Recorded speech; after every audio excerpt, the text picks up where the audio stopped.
Good evening, ladies and gentlemen, and welcome to the Deltona City Commission meeting for Monday, February 1st, 2021. And may we have the roll, please? Commissioner Villa-Vasquez. Present. Commissioner King. Here. Commissioner McCool. Here. Commissioner Ramos. Present. Commissioner Sosa. Here. Vice Mayor Bradford. Here. Mayor Hersberg. Here.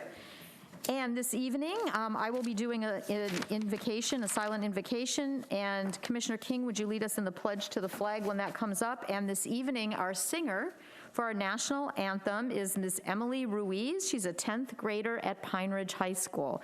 So if we could all stand, please, for the invocation. Ladies and gentlemen, in these trying times, we have a new year, 2021, and we have new faith and we have new hope. And I just ask that everyone be kind, be decent, and look to your fellow friends and neighbors, to those that still need help. We're still in this pandemic. We hope and pray that things are going to get better soon, but there's still a lot of people out there that really, really need some extra help, whether it be a kind word, whether it be some help with their business, whether it be some financial help. If you see it in your heart, please reach out to them and look at your fellow neighbor as you would yourself and treat them the same way. Amen. I pledge allegiance to the flag of the United States of America and to the republic for which it stands, one nation, under God, indivisible, with liberty and justice for all.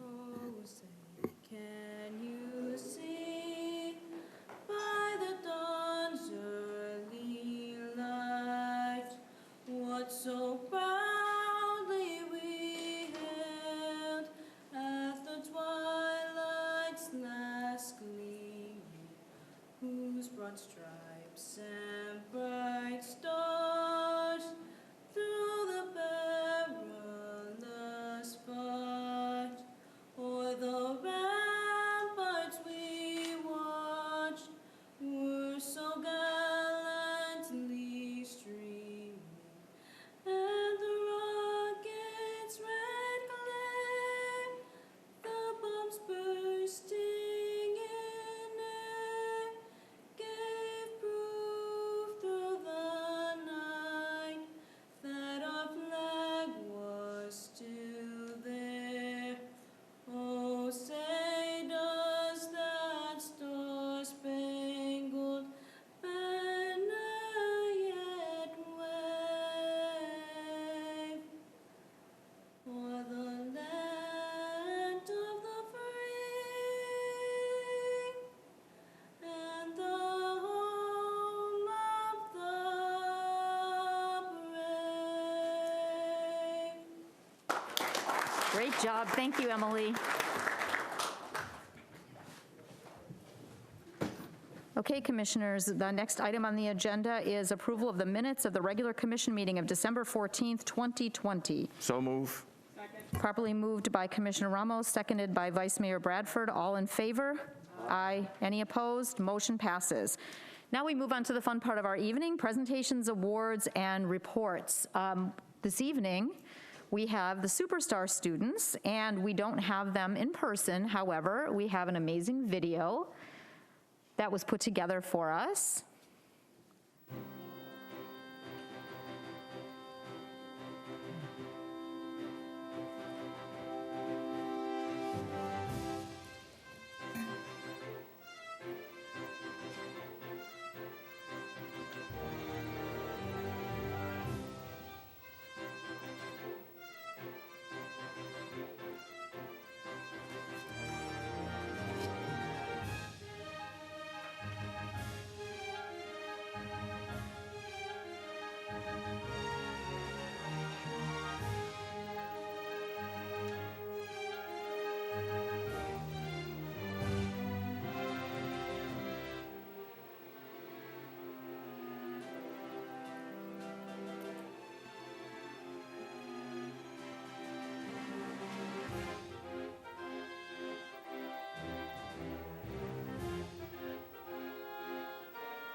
Okay, they have all received their awards and their certificates, and if we can just have a round of applause for the superstars.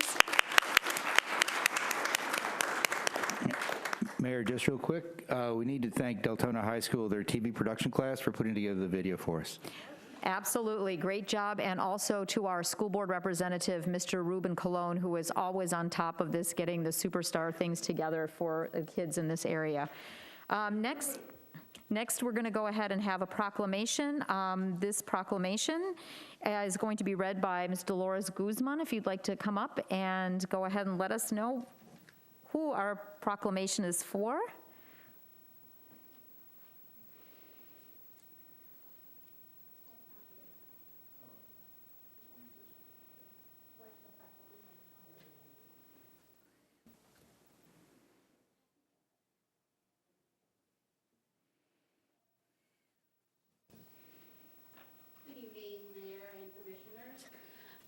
So Maria Jesusa Acevedo is a resident of Deltona, and in 2000, this commission proclaimed February 5th as her day, as Jesusa Acevedo's day. She was then 100 years old. So I was very excited to find out that she is still with us. Maria Vigo introduced me to her, and I've been helping the family with the long-term care. And so I organized a caravan, so the sheriff and the firefighters of Deltona will do a caravan for her on her birthday, and we're going to have some other people, whoever wants to join from this commission or anyone in Deltona is welcome. It will be Friday, February 5th. We're going to leave from the Winn-Dixie Plaza on Providence, and then we'll go to her house because it's very close to that area. So now I will read Maria Jesusa Acevedo's proclamation. She was born on February 5th, 1915, in Guaynabo, Puerto Rico. Whereas Ms. Acevedo now resides in the city of Deltona and has raised 3 children, Enrique Henry Fuentes, Yolanda Pereda, and Raul Fuentes, who has given her 9 grandchildren, 18 great-grandchildren, and 4 great-great-grandchildren. And whereas her hobbies include reading, crocheting, and needlepoint, and whereas Ms. Acevedo's favorite food is homemade chicken soup, and whereas her secrets for a long life it's to smile and laugh every day, and never skip your 3 daily meals and your 2 daily cups of coffee.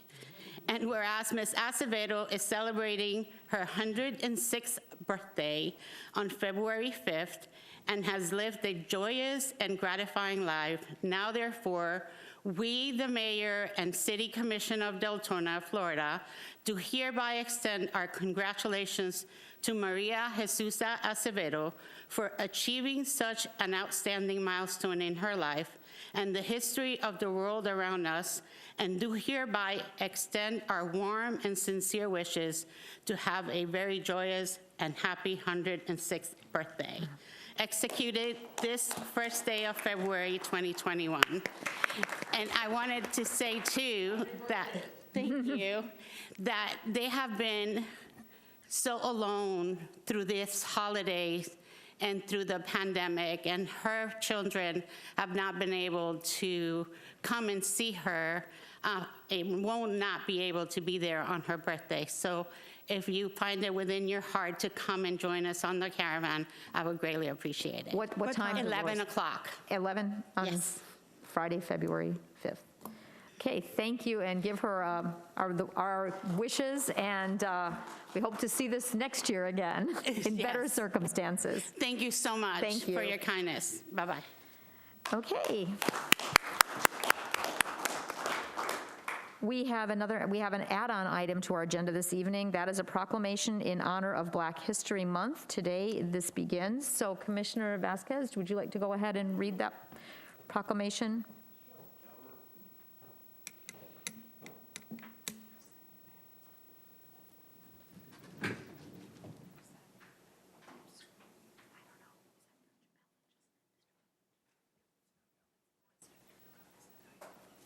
Thank you, Lee.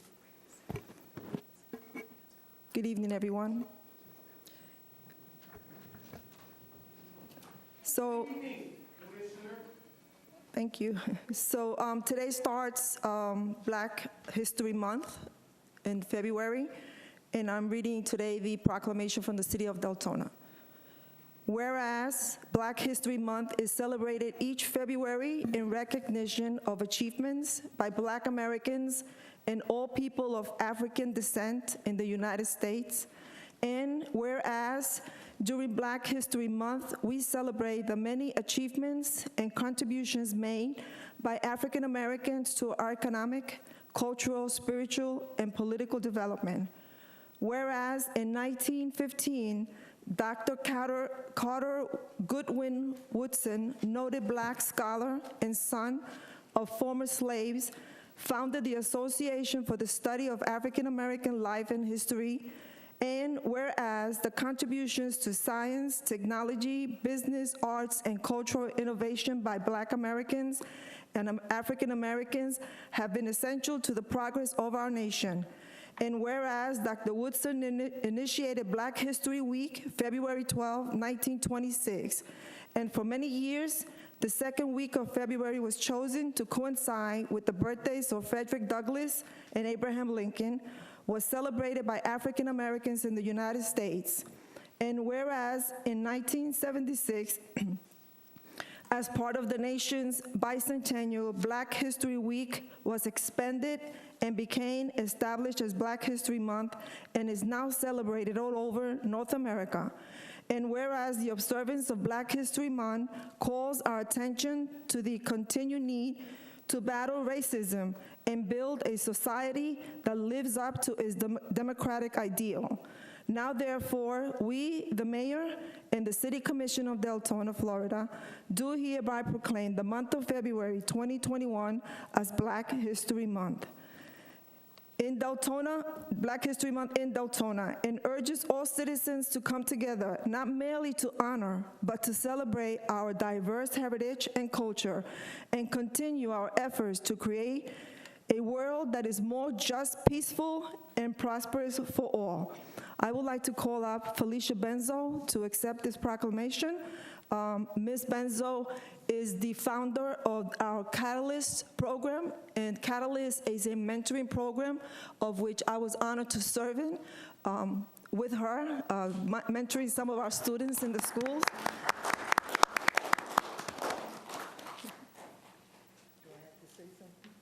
If you want to. Very quickly. Just real quickly, thank you very much. This is an honor to accept this as a recognition of our ancestors, actually. They're the ones that deserve this more than me standing right here. I also take this in recognition of the children that we serve. All children in Volusia County we serve as well. And it's important for them to have in their minds that all people matter, and that this world will only become better if they stand up to who the best person that they can be. I would like all of you to join us in helping that happen with all our children in Volusia County. And I want to thank the Commission and Commissioner Vasquez for this honor. Thank you. Thank you.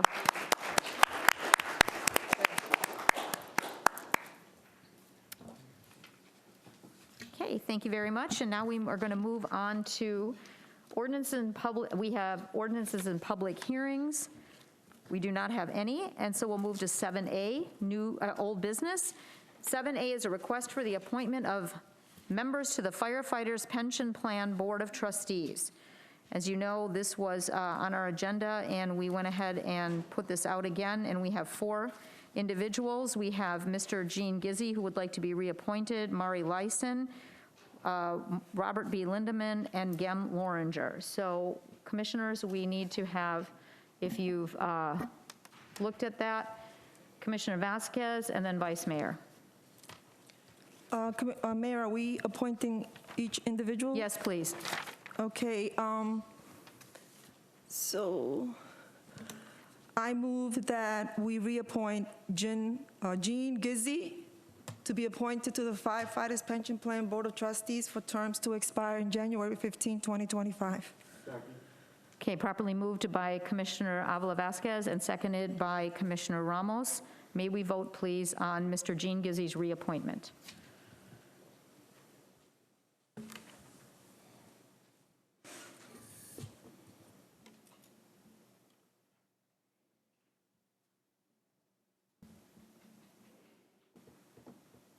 Nothing?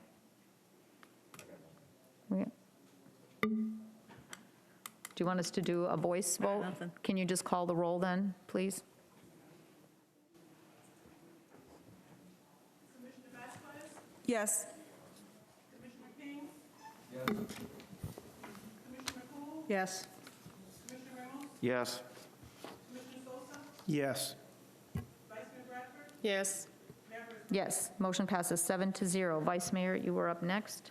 Yeah, I was going to move to make a motion for Jim Loringer to be appointed to the Firefighters Pension Board of Trustees for terms to expire on January 15, 2025. Second. Okay, we have a motion by Vice Mayor Bradford and seconded by by Commissioner King for, is it Jem Loringer? I'm sorry, is that the correct pronunciation? I think so. Yes, Jem. Okay, a motion and a second. Can we vote, or if not, we'll do a voice vote? No. Commissioner Bill Vasquez? Yes. Commissioner King? Yes. Commissioner McCool? Yes. Commissioner Ramos? Yes. Commissioner Sosa? Yes. Vice Mayor Bradford? Yes. Mayor Briscoe? Yes. Okay, that motion passes 7-0. Next, we have item B, a request for approval of Resolution 2021-11 to adopt the City of Deltona Procurement Policies and Procedures Manual. This, we had a temporary manual that was approved by the city manager on April 11, 2014. The temporary manual approved by the City Commission on the 30th of November 2020 requires that all purchases and procurements in excess of $25,000 must come to the City Commission for approval. So at that time, staff committed to develop a final version, and this is it. So commissioners, do you have any questions on the final version of the Procurement Policies and Procedures Manual? Yes, ma'am, Vice Mayor. I'll say if there's no other questions, I can make a motion. And we'll go, yeah, go ahead. I move to approve resolution number 2021-11 to adopt the proposed purchasing policies and procedures manual as presented and authorize the acting city manager to sign any documents necessary to further commission approval of this item. Second. Madam, Yes. I'd just like to make one clarification. On Okay. page 42 and 45, there's reference to the purchasing manager writing the commission report, and it's actually department head. My mistake. But that's the only correction I would make is in those two instances. Can you amend your motion, Vice Mayor? Yes, ma'am. I'd like to amend my motion. I move to approve resolution number 2021-11 to adopt the proposed purchasing policies and procedure manuals with amendments on page 44 and 45 as presented, and authorize the acting city manager to sign any documents necessary to further commission approval of this item. And I will second that. Okay, are there any members of the public that filled out a form that would like to speak on this? No? Okay, we'll go ahead and close the public hearing for this item.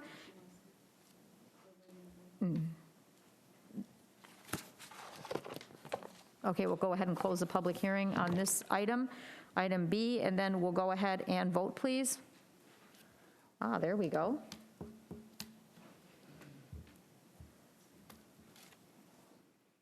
And the motion passes 7-0. Okay, we'll move on now to item 8, new business. Item 8A, request for approval of a temporary public record request protocol. Mr. Peters.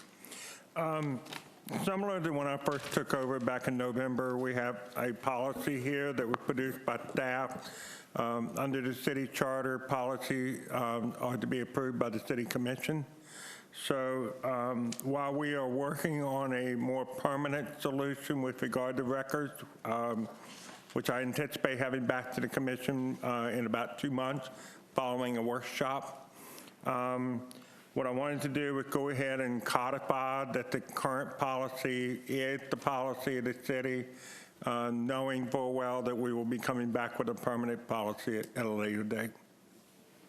Okay, commissioners, do you have any questions or comments for Mr. Peters? Commissioner McCool, Commissioner Vasquez, Commissioner Sosa. Yeah, I wanted to find out if there's a way to quantify this or a general idea. How far behind are we on public records requests?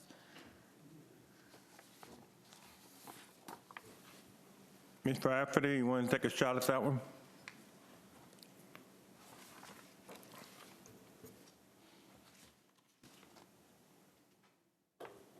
Not behind on them.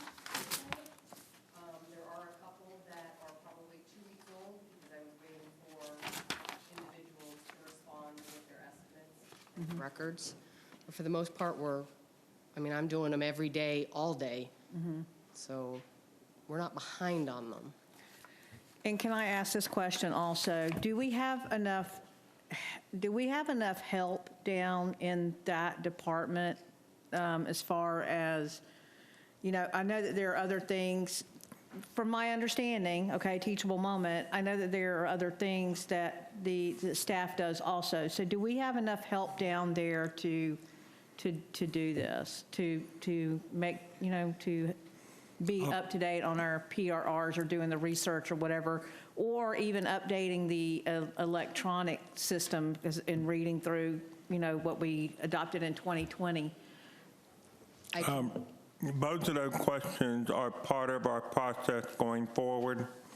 I can honestly say that when we get records requests that include 25 very broad areas, it literally brings us almost to a halt. If they are requests that, for information on a code enforcement case, that can be handled in a matter of minutes. A lot depends on the nature of them. I think what frustrates us is when we get these laborious requests, we put all the information together on how much it's going to cost, and then they say, never mind. We have to put the time and effort in to get to the point that we have an estimate, but then nobody ever fulfills them. So part of our process we're going to be looking at is there a more efficient way of handling this going forward, so that it's not such an impact on the city. And we may very well come back and say, we need to add a position or 2 or 3 to handle these type things. That is part of the whole process. I can tell you I'm spending a lot of time on records requests right now. I know Joyce is, I know a lot of the staff is, and in fact, I know some of you, the commissioners, have been involved with several records requests. And I think you all individually can see what it is like to have to answer a broad records request. And so you can just multiply that by the staff and get a sense of what impact it has on it. That's, our goal is to come up with a policy that meets all the requirements of open records in an efficient, cost-effective manner. And so that's what we're going to be working on as we go forward. And part of that's going to be education. When we have the workshop, I hope it will be a workshop similar to what you had this last Saturday, where we all learn something or a lot, and they will, from an informed standpoint, we should be able to make better policy, and that's what I'm hoping for as we move forward on records. I'm good, thank you. Commissioner Sosa. Yeah, I just got a couple questions. Like, for requests made on behalf of litigation, for those public records requested and that become part of litigation from the city clerk, she needs to be notified in order to make backups. Does that mean we actually send out our original copies, or do we send out, a copy of it? It's a copy. It's a copy? Okay. And then, my biggest issue with this is, the fees that are charged. I know when I was looking at Florida Statute 119, the fees for the actual copies are what's allowed, the max allowed by the state. However, where I run into a problem is the request for documents or require, like redaction or just to get general information. I know when I was running for commission, I had sent, a simple email, asking 4 simple questions that probably would have taken 4 or 5 minutes in an email to reply to me. And instead I got pushed to the PRR system, and it was going to cost me $20 just to get 4 simple answers. It probably could have been done in 2 minutes. And that's kind of where I have my problem with this procedure. You are expressing the reason why we need to come forward with a new policy. I'm not going to sit here and say I agree with everything that's in this policy. I don't. But we need something to say the commission has approved this process, knowing full well that in the next 2 months we will come back to you all with a new policy. I have sent out to every one of you all the entire Florida Statute 119. So you're reading from something I gave you all because I thought that was important just from an interim standpoint. You also have a copy of the Florida Bar article that's at the end of it that, while you could rely solely on 119, there are several reasons why it's important that we have our own policy. Part of it for the very reason of your question. And so, that is part of the education process, the information I sent out. The next step is having someone well-versed in the subject matter who can explain it further and answer questions far better than I can. I'm a lot better versed on 119 than when I started this role, but I am nowhere near the expert that we will be bringing in to discuss it in further detail. Commissioner Vasquez? No? You're good? Okay.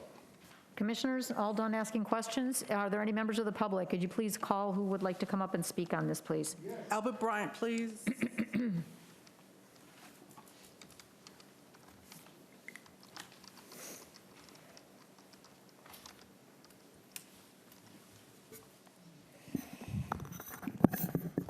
Albert Bryan, Deltona. I don't make a whole lot of PRRs, but ones I have, I've gotten back fairly quickly because I use the automated system, which I'm a big fan of. Where I have a problem is similar to what Mr. Sosa's talking about. You hear stories about people who make these requests that don't seem too hard, where all they're doing is asking to walk in and look at something. And they get told, no, they can't do that. That's interesting to me that we can't view records, period, full stop. Not making copies of them, just to view them. It just amazes me that as a city, we're not allowed to view records of any sort at any time here at City Hall. That floors me that that is a policy that the city has. It also floors me that it takes a workshop to actually make this right. It should be very simple. Transparency is best policy. And yet the city still has a problem with transparency throughout all of its government facilities, no matter what it is. Y'all seem to think that if you hide from the public, they won't know. I'm sorry, but that's not the way the city should be run. You work for us. We don't work for you. It's something y'all need to remember when you have this workshop. And let's hope that this workshop's not going to be on a Saturday as this past one was, because it's easier for people to get here during the weeknights than it is on a Saturday when they have other things to do and or work. That's it.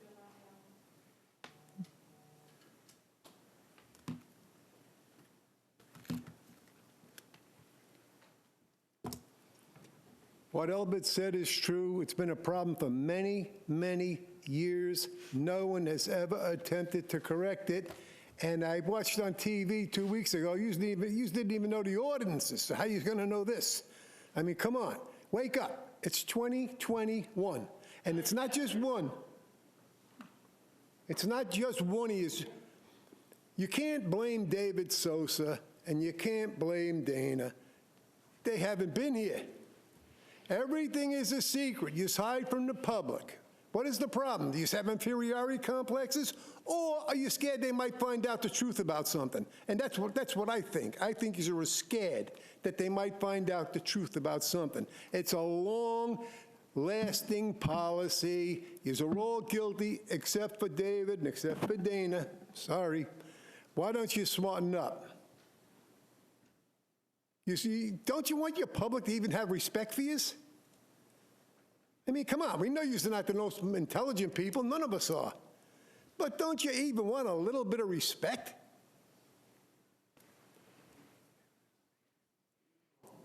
Anyone else? Okay, that closes the public forum portion of this item. So do we have a motion and a second to temporarily approve the temporary public records request protocol as presented? Vice Mayor. Yeah, I'm going to make a motion, but I just want to clarify something with you, Mr. Peters. The policies and procedures that are currently being used were not fully approved by the commission. Is that correct? Can you ask that one more time? The current policies that we're using that we're going through right now, it's not approved by the commission, correct? It has not been fully approved by the commission. No, ma'am, So it was basically what not. this is, so we actually have some policies and procedures until we can all sit down and discuss what we want in a workshop. Yes, ma'am. This is very similar to when I first came on board and we had the personnel policy and the purchasing policy. We did a temporary policy to get us to a point where we can come to a more permanent. I still owe you the personnel policy. As I have gone into this role, which is now 2.5 months, just want to remind you, it's been a short time. It became quite apparent, first of all, that we had a policy in place that the commission never approved. So it was important that the commission approve it. I agree. Even if I disagree with parts of it. And I will tell you right now, I disagree with parts of that. I gave you all copies of 119. Given a choice between the policy and 119, I will probably defer to 119 for now.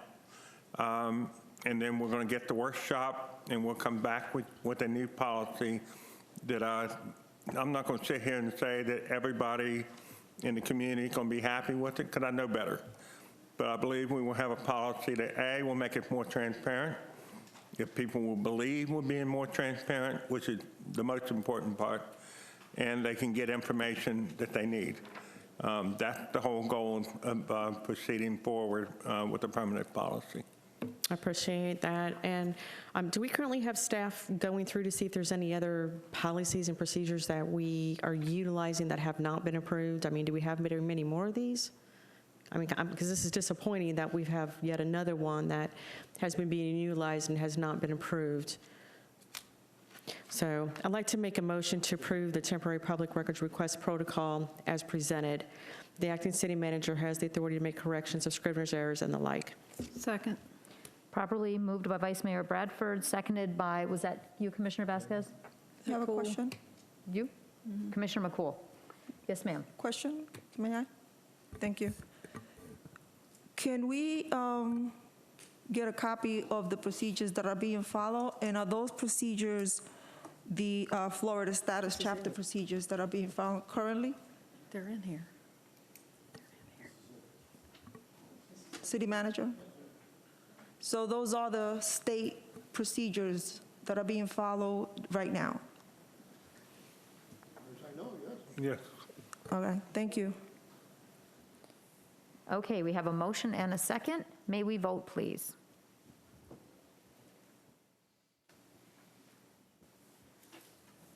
And this motion passes 6-1 with Commissioner Sosa dissenting. Now, we are going to, correct me, Mr. Peters, if I'm wrong, instead of having the consent agenda, you have requested that we take every item from consent agenda and consider it individually, correct? That is correct, but I think what's also important for people to note on the agenda is based on last meeting, we now will have an area before consent agenda for the public to speak to items on the consent agenda. This is a definite deviation from the past. Allows the public to speak to an item without necessarily having to pull it from consent. So I just want to make that note, and I want to thank the mayor for working with me on making that happen. Yes, and what we're going to be doing, Mr. Peters, is correct, if the commission agrees to that, is comments, follow the county's protocol. Volusia County's protocol is comments on consent items and then pull consent agenda items. So that's what we're going to be following. It will be written in the agenda, and that will be the process for consent. So, Mr. Peters, for you to, we want to go ahead and pull these items. Do you want to do them now and put them under new business? Is that your process? That is correct. Okay, so do you want to go ahead and formalize changing the agenda with a motion? That we go ahead? Yeah. Madam Mayor, I make a motion that we move consent agenda item 10 under new business A, making consent agenda B, C, D, E, and F under new business. Is there a second? Second. Okay, properly moved by Commissioner Ramos, seconded by Vice Mayor Bradford. All in favor? Aye. Is there anyone opposed? Okay, so we'll move ahead with that. So now we have item A is already done. That's the request of the public records, which we already did. So now we're going to go to consent agenda. Consent agenda item A is a request for approval of Resolution 2021-07, a budget amendment 2021-027 for the State Housing Initiative Partnership, the SHIP Fund for fiscal year 2021. Yes, Camille, please just give us a quick overview. We received funds in 3 separate installments from the SHIP program, and this is, again, CARES Act money. So we're simply revising the budget to show the additional revenue and the additional expense, so it matches up to what we got from the state. Okay, commissioners, any questions on this item? And let's see, Commissioner McCool. I'm sorry, I just maybe a little bit confused. On the public comment section, are we moving the public comment section period or a public comment section? No, just today, what we're doing is we're not doing these as consent. Right. We're doing them under new business, which comes before public comment. So we just shifted consent under item A. Oh, I'm back now. Yeah. Gotcha. So that's what we're doing for all Okay. those consent items are just going to go under new business so that we okay. can have each one individually, have public comment, and do all that, and then we will go back to the public forum, and then next time, your agenda will be, consent will be after that, but we'll have the protocol where you have public comment on consent, and then pull consent agenda items, and then that. I'm tuned in now. I apologize. Thank you. Okay, so, are you good? Okay, Commissioner Vasquez. Mayor, if there's no other questions, I'd like to move to approve resolution number 2021-07, budget amendment 2021-027 for the SHIP Fund for FY 2020-21 to appropriate the funds for SHIP CARES Act. The acting city manager has the authority to make corrections of scrivener's errors and the like. Is there a second? Okay, motion properly moved by Commissioner Avila Vasquez and seconded by Vice Mayor Bradford. Are there any comments, anyone from the public that wanted to speak on this allocation of SHIP funding? No? Okay, we'll close the public hearing portion of that. May we vote, please?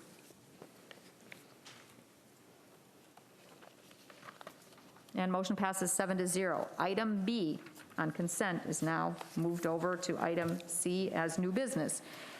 Item B, request for approval of resolution number 2021-08, authorization of continuing on-call stormwater engineering services in an amount not to exceed $75,000, and approval of budget amendment for stormwater fund for fiscal year 2020-2021. Camille, You again. Thank you, Madam Mayor. This is a approval of an item that we're doing some additional work with this vendor.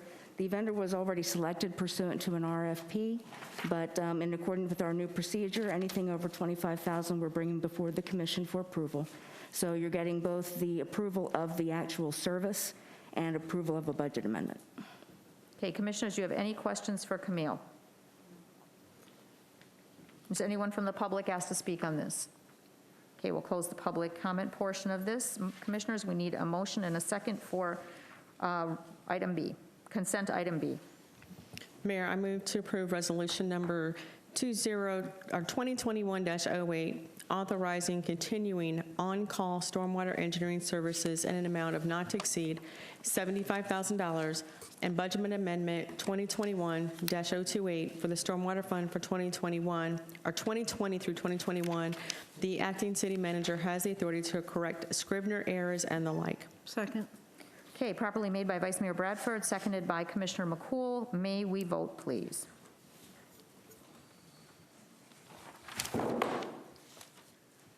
And the motion passes 7-0. Next, we will move on to the next item. Item C under consent, under item D under new business. Request for approval of Resolution 2021-09, authorizing the issuance of the City of Deltona, Florida Taxable Utility System Refunding Revenue Bonds, Series 2021. Camille? Yes, thank you, Madam Mayor. We have two resolutions, this item that you just read and the next item, and they're both related to the taxable utility system refunding bonds. You may remember back in September, late September, we had a presentation from our rate consultant and presented the commission with two options for a debt refunding that's been made possible by the low interest rate environment. So we do have a short presentation. Mark Galvin, the city's financial advisor, is here, and he's just going to go through and sum up what we're planning to do with this transaction, and then the two resolutions will be before you to vote.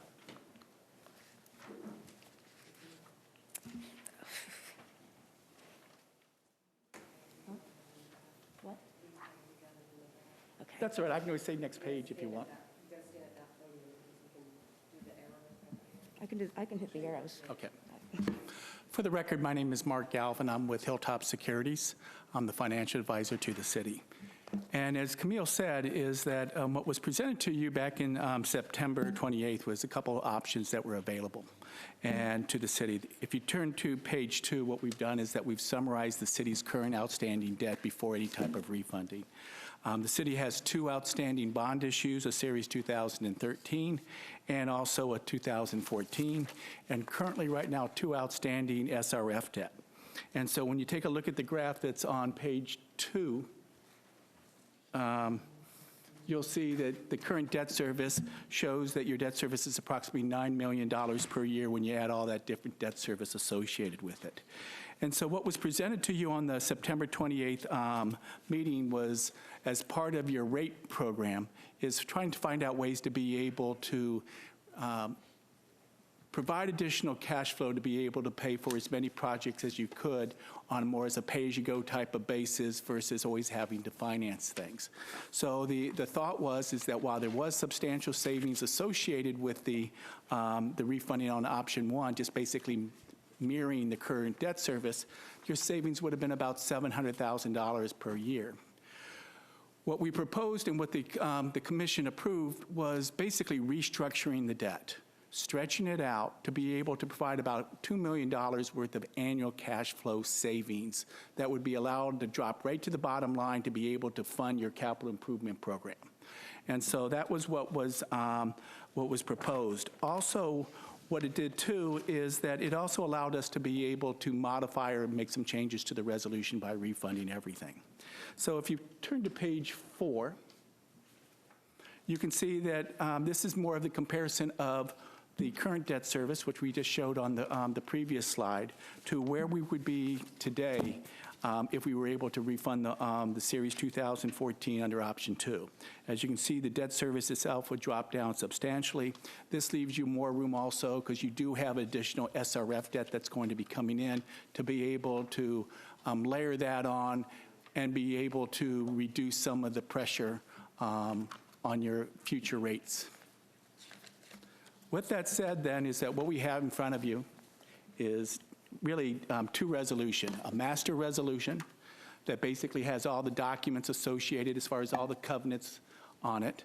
And then you have what they call a supplemental resolution or a series resolution, which sets the price for each time you do a financing, you'll have a supplemental resolution that will include all of the different attachments, parameters associated with refunding the bonds. Also, on this case here, you'll see that there's attachments to the supplemental, which includes the preliminary official statement, which is basically like a prospectus if you were going to be buying stock.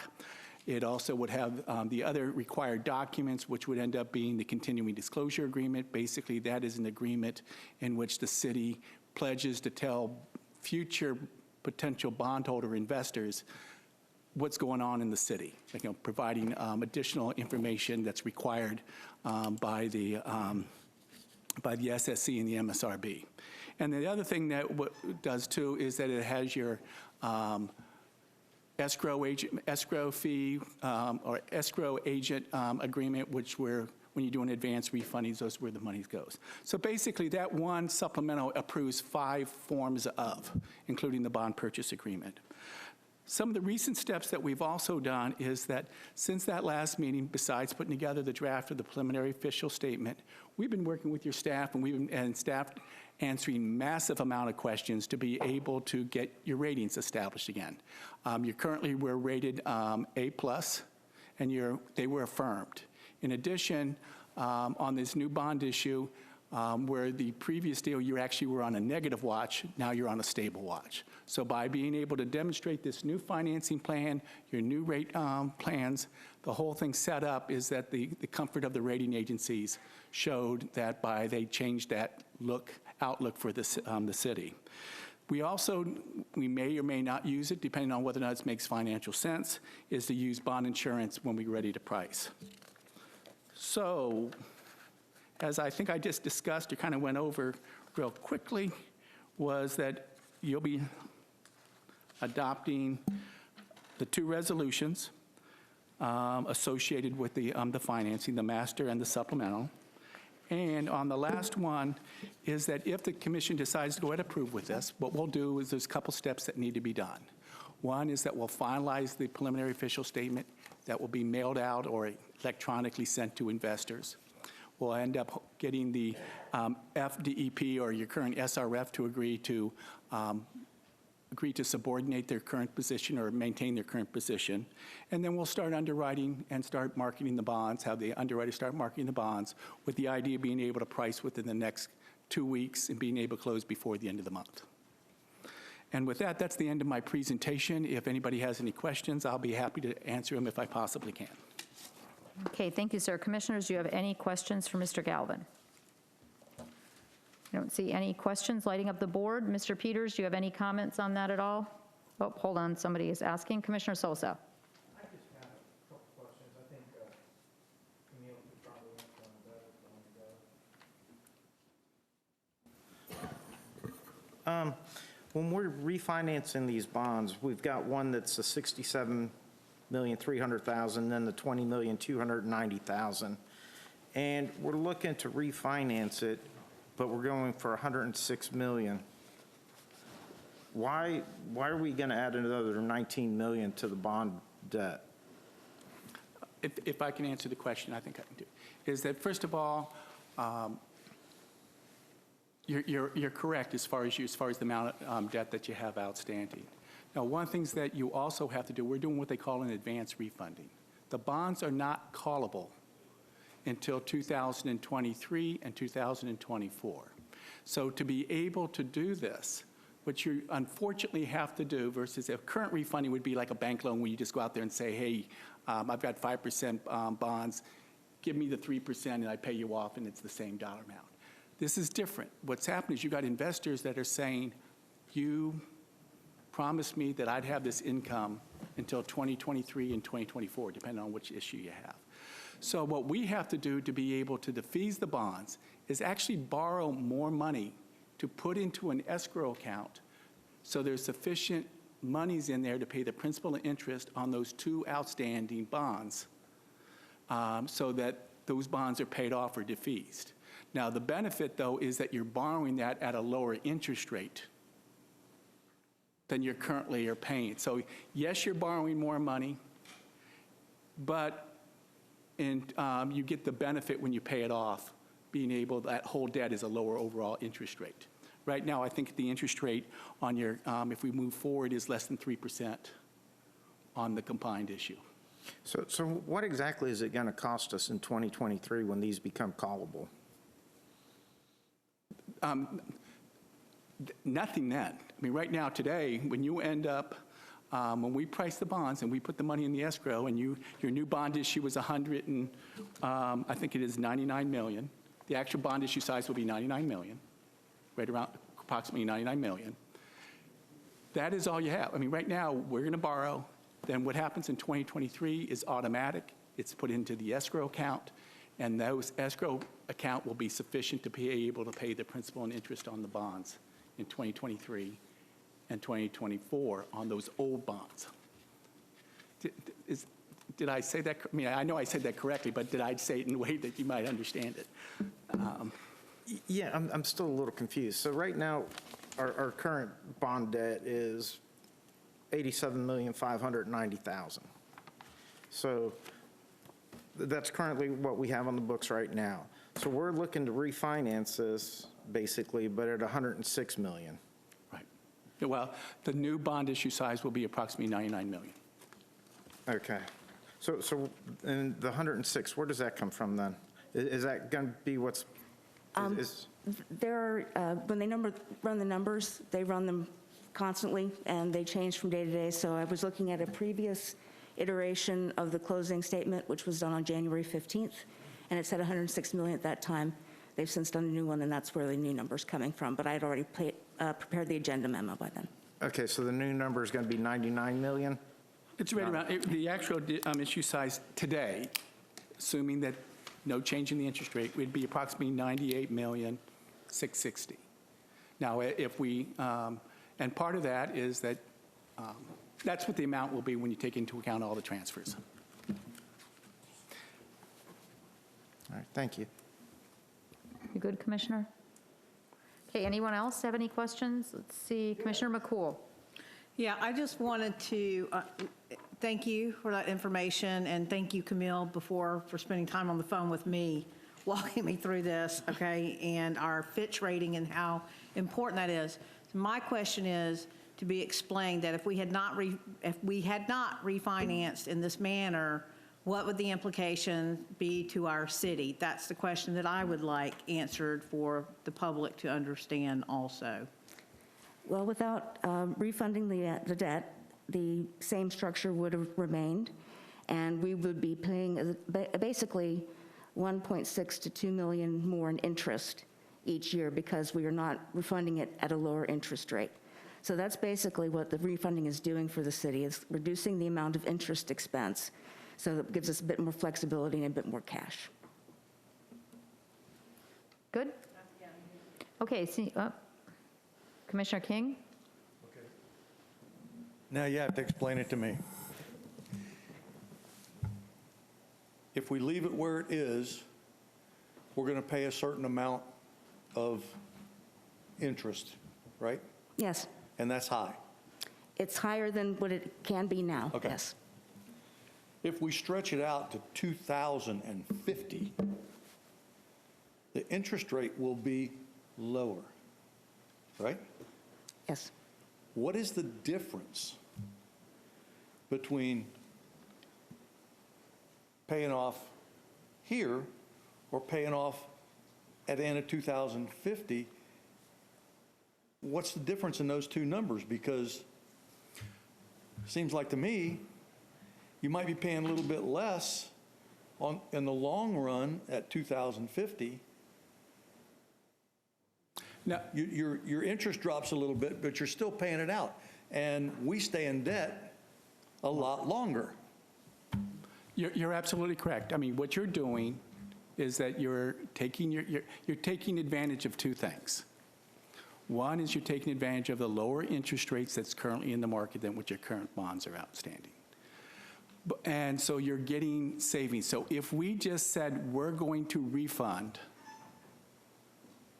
those deals and we weren't going to stretch it out, the savings would be approximately $700,000 per year. And your debt goes out to 39 on your existing bonds. So But what at we're doing, 39, we'd be done. right?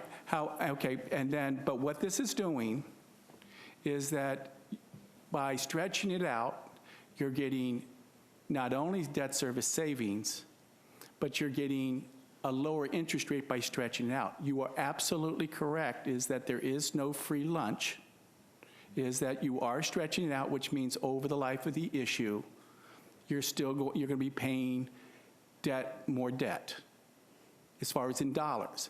On a present value, with the idea being that today's dollars is worth more, so you can fund more of your projects now, you get financial benefit, about $6 million worth of present value. Now, you can't just spend $6 million present value, it's just a number, but you get close to $2 million worth of savings between now and 2000 and I think it's 39.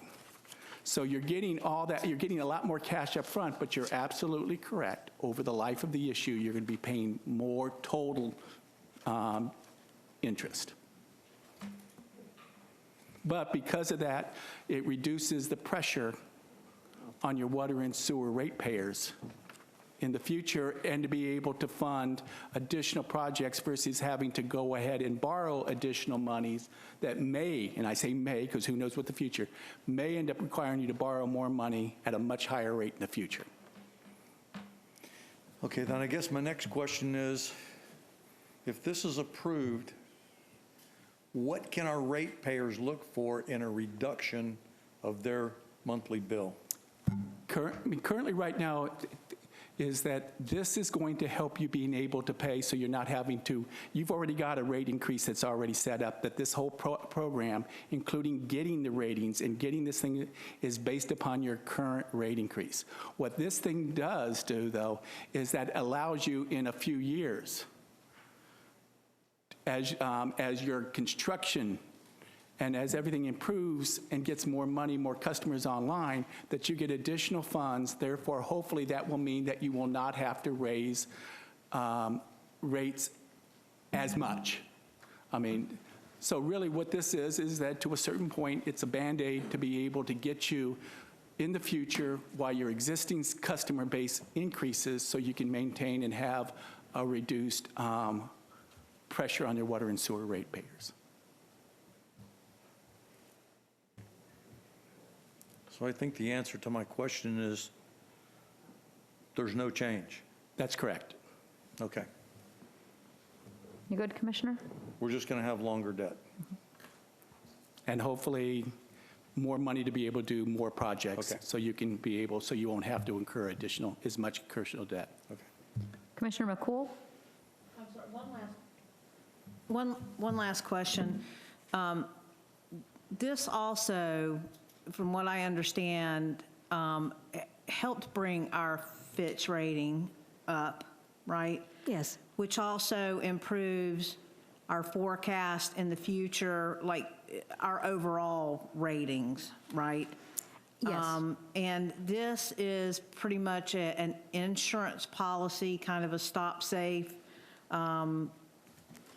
to delay raising of our rates, maybe, right? Is it basically we're paying for an insurance policy? We may use No. the advantages and we may not use the advantages. I mean, first of all, I think you're getting confused with two different pieces, okay? One is the rating itself, and it is important that you do maintain and you build the strength of your ratings, because what that does is that allows you to borrow money at a higher, you've got a better credit rating, so therefore the borrowing cost will be a lot cheaper. Okay. What we've also done, or at least we've gone forward and we secured it maybe to buy what they call a municipal bond insurance policy, that if we buy it, it will get us even lower rates. And so we would only do that is if the cost of buying that insurance had a financial benefit to you.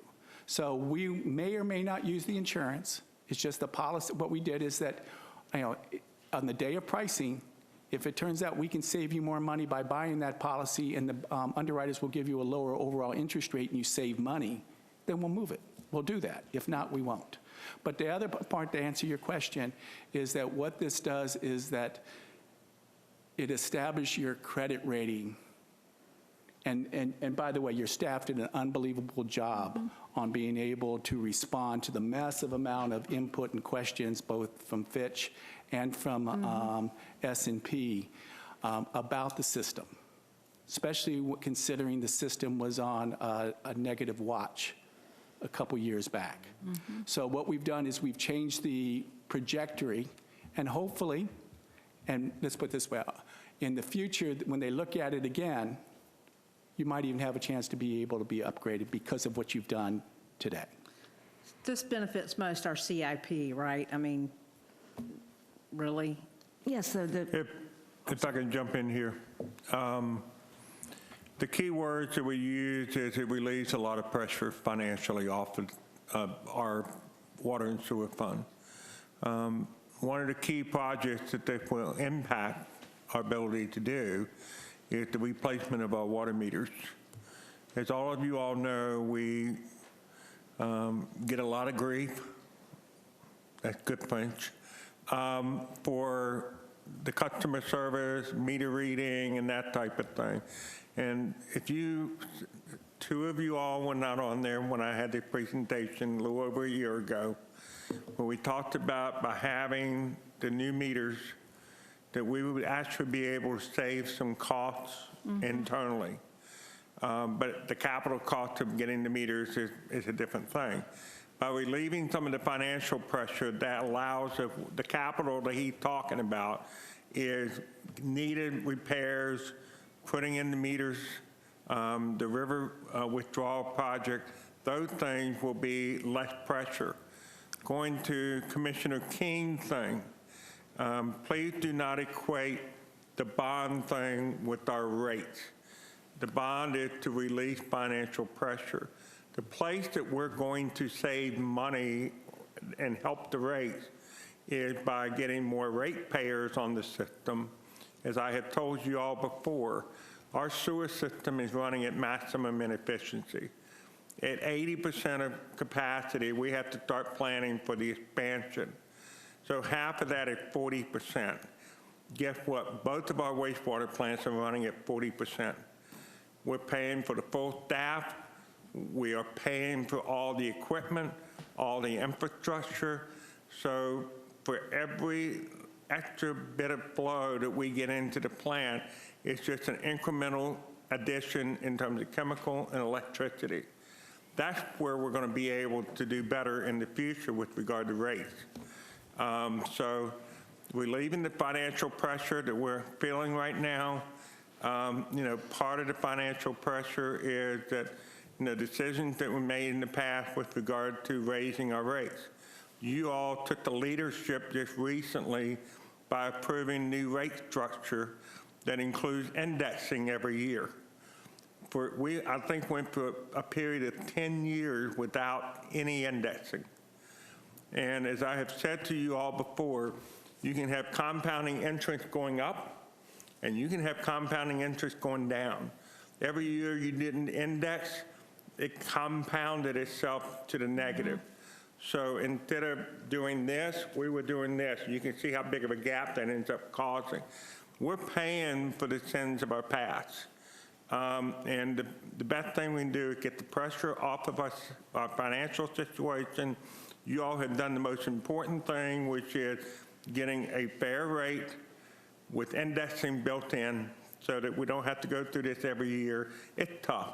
It's tough politically to sit up there every year and say, we need to raise the rate 3% every year. But you've already done that. It's taken care of. And it's incumbent on us to make good, prudent decisions from a capital improvement standpoint and, in getting more revenue. We're working on some things. We have a meeting scheduled with the county on Wednesday that I hope I'll be able to come back and tell you all that went well, that will have a dramatic impact on our utilities. But for right now, what we're trying to do is relieve the pressure so that we can do the key capital projects such as replacement of the meters and things of that nature. Commissioner Sosa? How much, like, our $67 million bond comes due in 2039. Now, we're going to add that and the other bond that's $20 million that comes due in 2044. What would be the total principal and interest on those if we let those ride out till 2039 and 2044? And then, if we do refinance, what's the total P&I of putting both of those bonds in the same finance package? I think what you can take a look at, and maybe it's, look at page 4 of the presentation. Right. Now, part of this includes the SRF debt that you currently have. And let's see, and page 2 has the summary of your outstanding debt.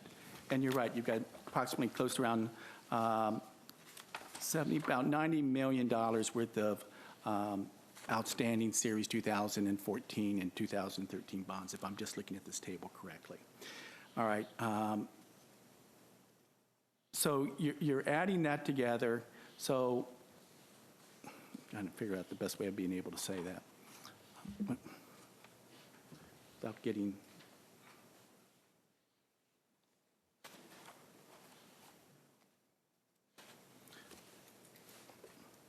Okay, as far as the outstanding bonds, total amount right now, let's see, get that.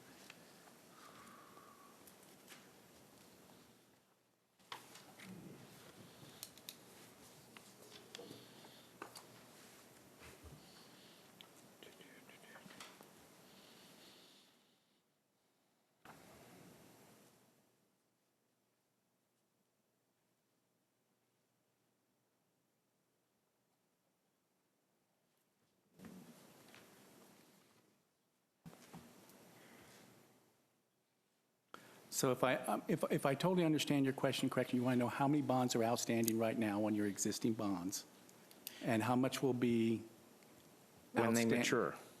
Okay. In 2039 and 2044. Okay, let's see if I've got the amortization, see if I've got that available. I got everything in total debt service.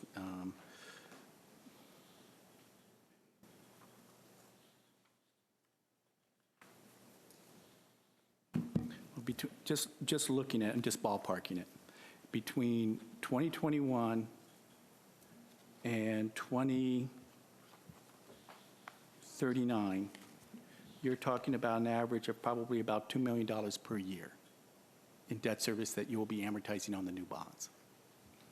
So that means on the other bonds over there, you'll have approximately a little over for the remaining 10 years, or from, 44, the debt service, the principal outstanding will be about $3 million per year. About $3 million. Yeah. That's, I'm just kind of looking at some basic numbers without a calculator or not going through it. It's just, like you said, is that you are stretching the debt out.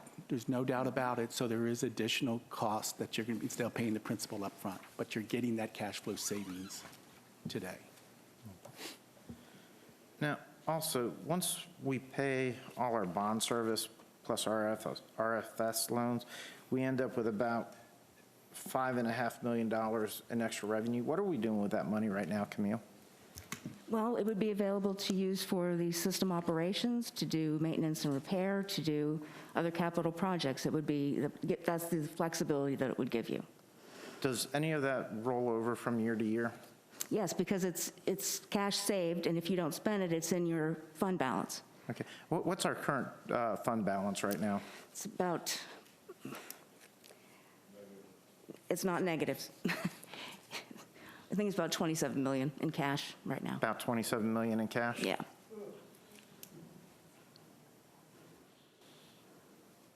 All right, thank you. Commissioner Ramos?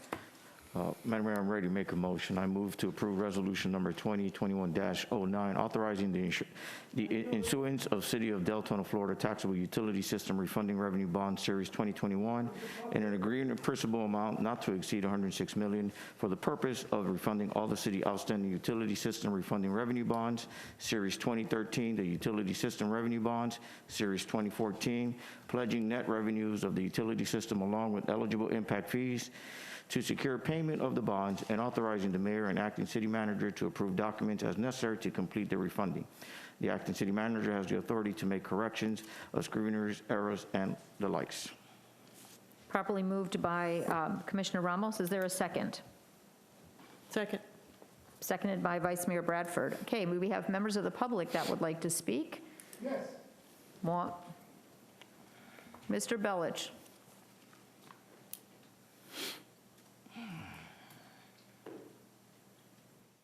What I heard there, you all should be ashamed of yourselves. I think, probably, maybe. You've got no direct answers about nothing. Nothing. Now, give Ramos his bone, let him go home, and Bradford, go away. I think, maybe, probably, and you passed something. Thank you, sir. Anyone else? Well, that closes the public portion of the hearing. Or maybe you're gonna... Mr. Bellich, you had your 4 minutes. Thank you, sir. May we vote, please?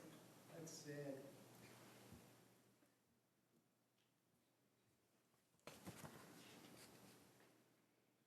And the motion passes 5-2 with Commissioner King and Commissioner Sosa voting no. Now we'll move on to the next item, which is item D. This is in conjunction with what we just passed. Request for approval of resolution number 2021-10, approving the form of documents related to the City of Deltona, Florida taxable utility system refunding revenue bond series 2021. Camille? This is the supplemental resolution. The first one was the master resolution. Now this is the supplemental resolution. You're approving the form of the documents that will be signed when we close the transaction. And so it's approving those documents that will be eventually finalized for the closing, and at that time you will be signing off, and so will the acting manager. Thank you. Commissioners, do you have any questions on this resolution? Seeing none, is there any member of the public that wanted to speak on this item? Yes, sir.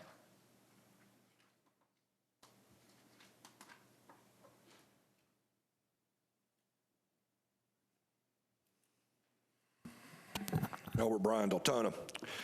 I'm going to throw both of these into one thing here. I don't really have a problem with you refinancing it in the long run. What I have a real problem with is the fact that there is no stability at all. Now, I understand he gives some stability to what we're doing. I give Mr. Peters all the credit in the world for taking care of our waterworks, sewer, and our stormwater.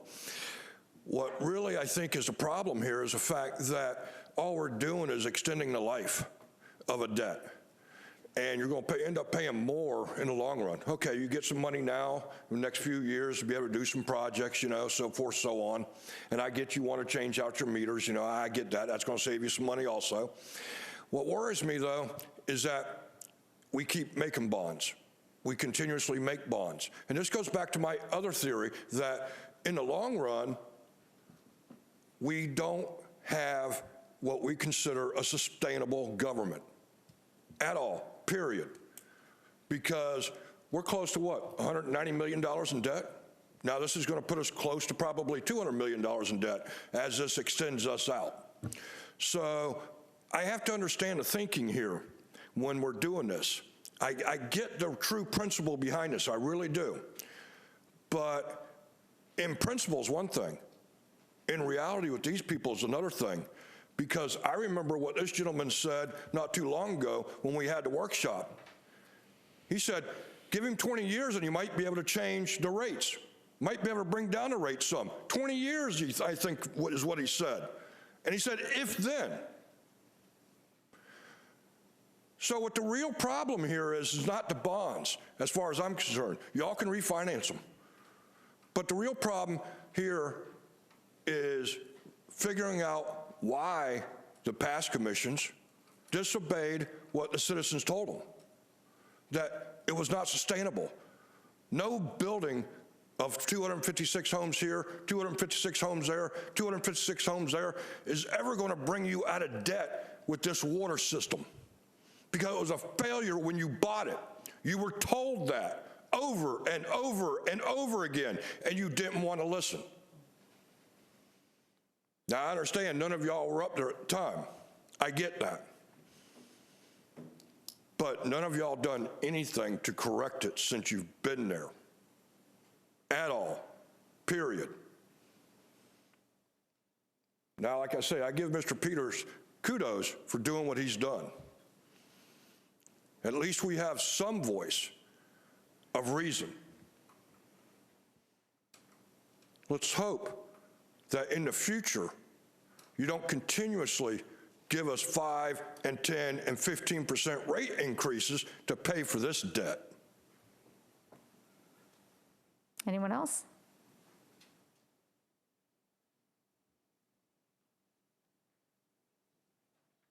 You heard Mrs. McCool ask him if it was going to lower the people's rates, your citizens, your residents, the ones that you're supposed to protect, that you come here, you took an oath, you lied because you've done nothing for the residents. She asked him, will it lower the rates? What did he say? Maybe. You, oh man, I hate to look at that guy, Jesus. Maybe. Every question, probably. Who the investors? Come on, Heidi, you've been here a long time. You should know this rigmarole by now.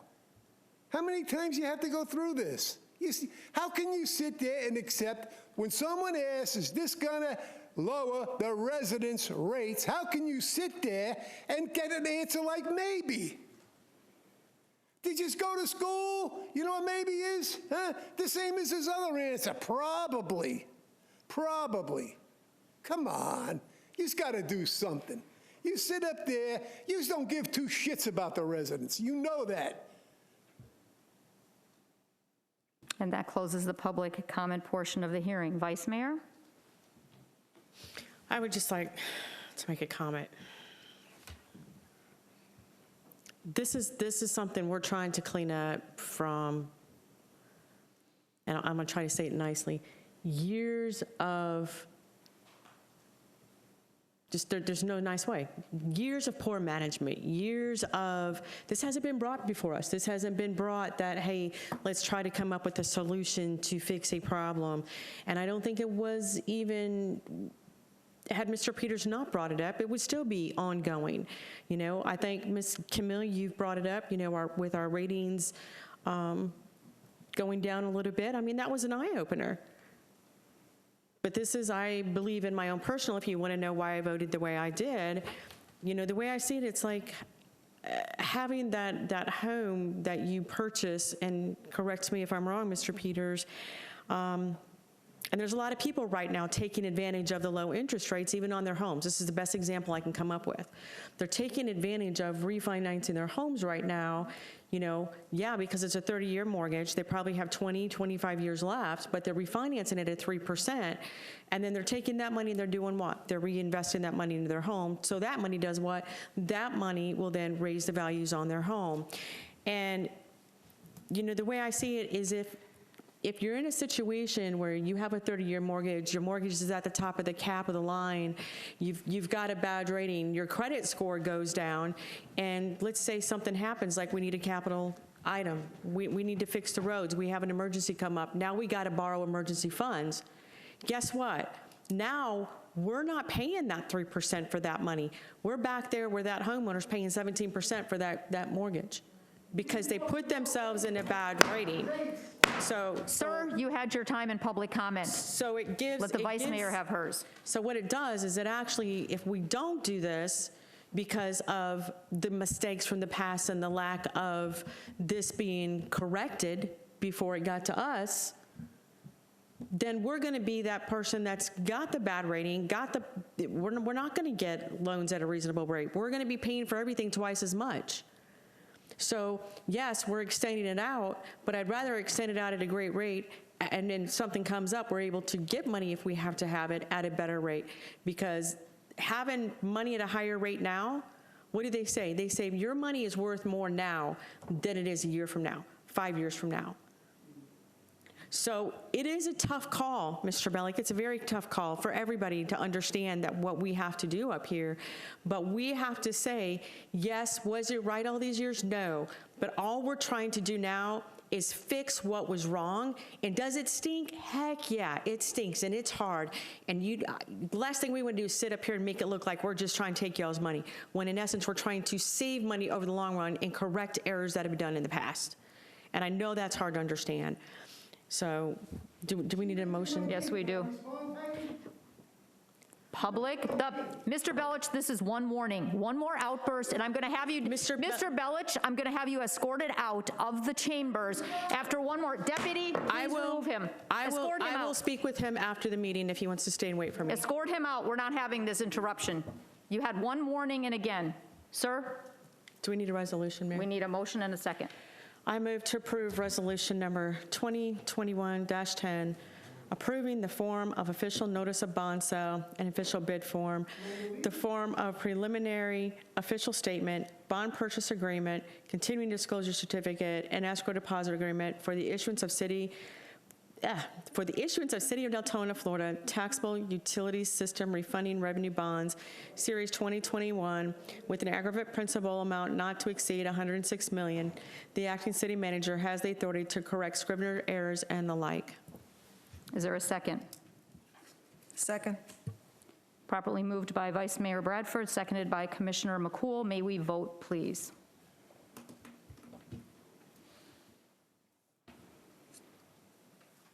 And the motion passes 6-1 with Commissioner Sosa voting no. Now we'll go ahead and move to item E on the consent agenda. Affirmation by the City Commission of 2 re-elected representatives from the firefighters' pension members by the firefighters' pension members, which is done by ballot. Is that their board? Okay, I thought there was a word missing in there, sorry. Okay, so ladies and gentlemen, the election results are seat 1, Mr. Kurt Vroman, seat 2, Mr. John Fleeman. So we need to go ahead and affirm that these 2 gentlemen will be on the pension board. So we need a motion and a second for that. Mayor? Vice Mayor, yeah, or did you? Don't matter. Vice Mayor, you were on. Yeah, I just put one. I move to affirm the 2 re-elected representatives from the firefighters' pension members, Kurt Vorman and John Fleming, by the pension members for a 4-year term to expire on January 15, 2025. Is there a second? Second. Second. Okay, properly moved by Vice Mayor Bradford, seconded by Commissioner Avila Vasquez. Any members from the public sign up to speak on this? And closes the public portion of the hearing. May we vote, please? And the motion passes 7-0. So now that we have finished new business, we will move on to the public forum. Now, it's kind of confusing, so we'll go to public forum now. And Liz, if you will read for those people that wanted to speak at the public forum, we'll go ahead and go with that. Okay. Deborah Seward Green, Karen Bacon, Richard Bellick, Albert Bryant, Doug McDonald. Okay, so Deborah Seward Green. She is not here. Who is next? Karen Bacon.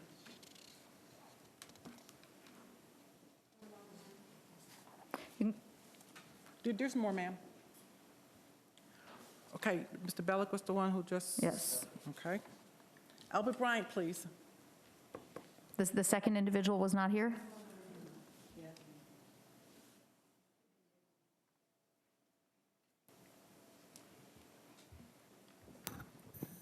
Albert Bryan, Deltona. I'm a little confused. We had a consent agenda. That wasn't a consent agenda. That's interesting, how y'all put that in front of public forum that y'all did.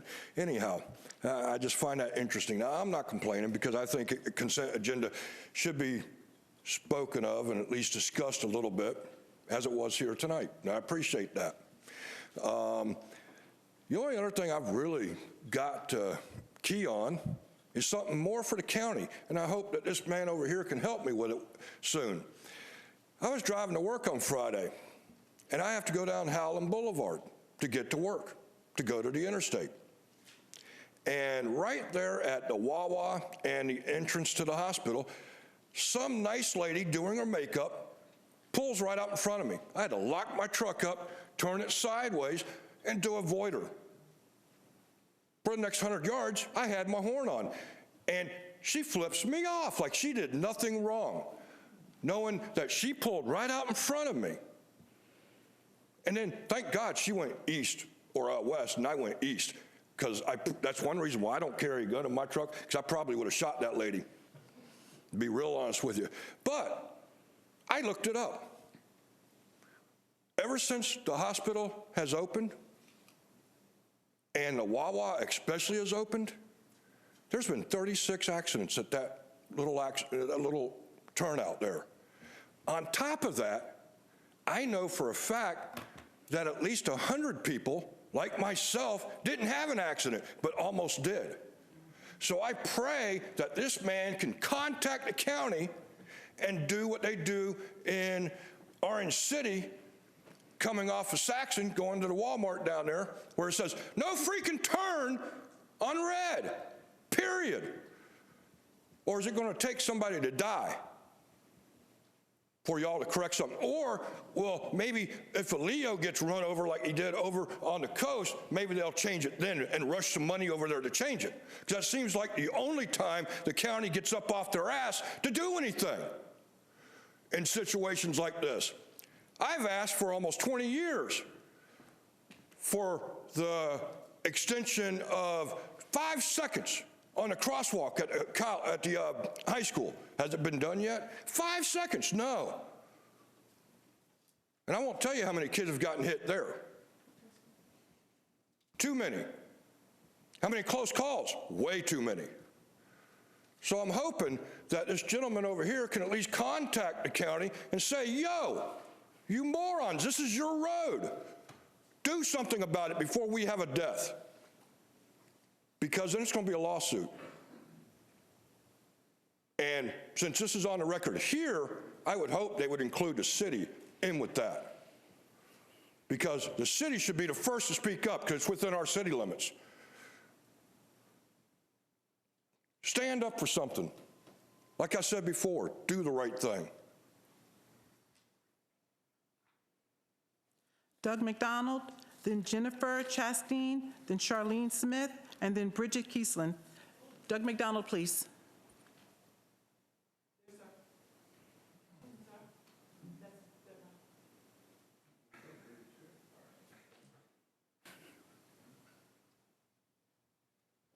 Good evening, Mayor, Commissioners. Doug McDonald, 1494 Surrey Run Court in Deltona. Lived here since 1992, almost 30 years. In the time that I have tonight, I wanted to discuss affordable housing and apartments just in general.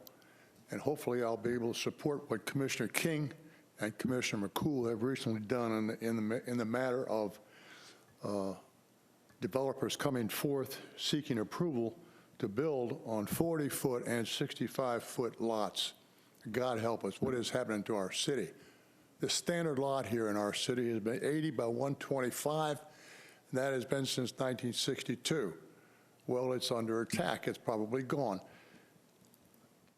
So I bring your attention to both Orange City and DeBerry for providing a lot of apartments as well as affordable housing, which are apartments that are funded and backed by the federal government. And I'm sure this city would have a grant writer or someone who could get that information. So we have nothing in the city that I know of as far as apartments. There's a group of apartments down the corner of Deltona Boulevard and Enterprise, roughly 6 by 8 blocks. They're very old. There was a murder there about 2 years ago. It's not what I would call desirable apartments. So I'm looking for a way to support the seniors in our community who need affordable housing. Young marrieds would be the same thing. And if these developers keep coming forward and getting the city to approve these building these $250,000 houses on 40-foot lots, I don't think that's really being a policy that's going to help our city move forward. I'm asking this commission to take a look at the comprehensive plan and support Commissioner King's proposal earlier. I recall that somebody was going to build 40-foot lot development right next to his house, if I'm not mistaken. Who would want that? I don't want it. So please give this some thought. Maybe amend the comprehensive plan, which I think Commissioner McCool spoke about earlier a couple of weeks ago. Something needs to be done about that to make our community open. Now, if I have money, am I going to spend $250,000 for a house here in Deltona on a 40-foot lot? I will not do it. But I had a conference with a developer just about a month ago here in Hampton Oaks who says he's going to charge $350,000 up to $1 million for houses built on 65-foot lots, which is in accordance with his agreement with the city. How many times can this be done? How many people are out there who will spend that kind of money to come and live in Deltona? I don't think so. They're going to live in Margaritaville. They're going to live in DeBerry Golf and Country Club, or they're going to live in Magnolia Estates before they live in Deltona. All the while, we are excluding seniors and young marrieds from having any chance at all of buying a home in Deltona. So please, I'm urging you to do something, create some apartments, and try to delete these 40-foot lots. I don't see any good coming out of that. Thank you very much. Thank you, sir.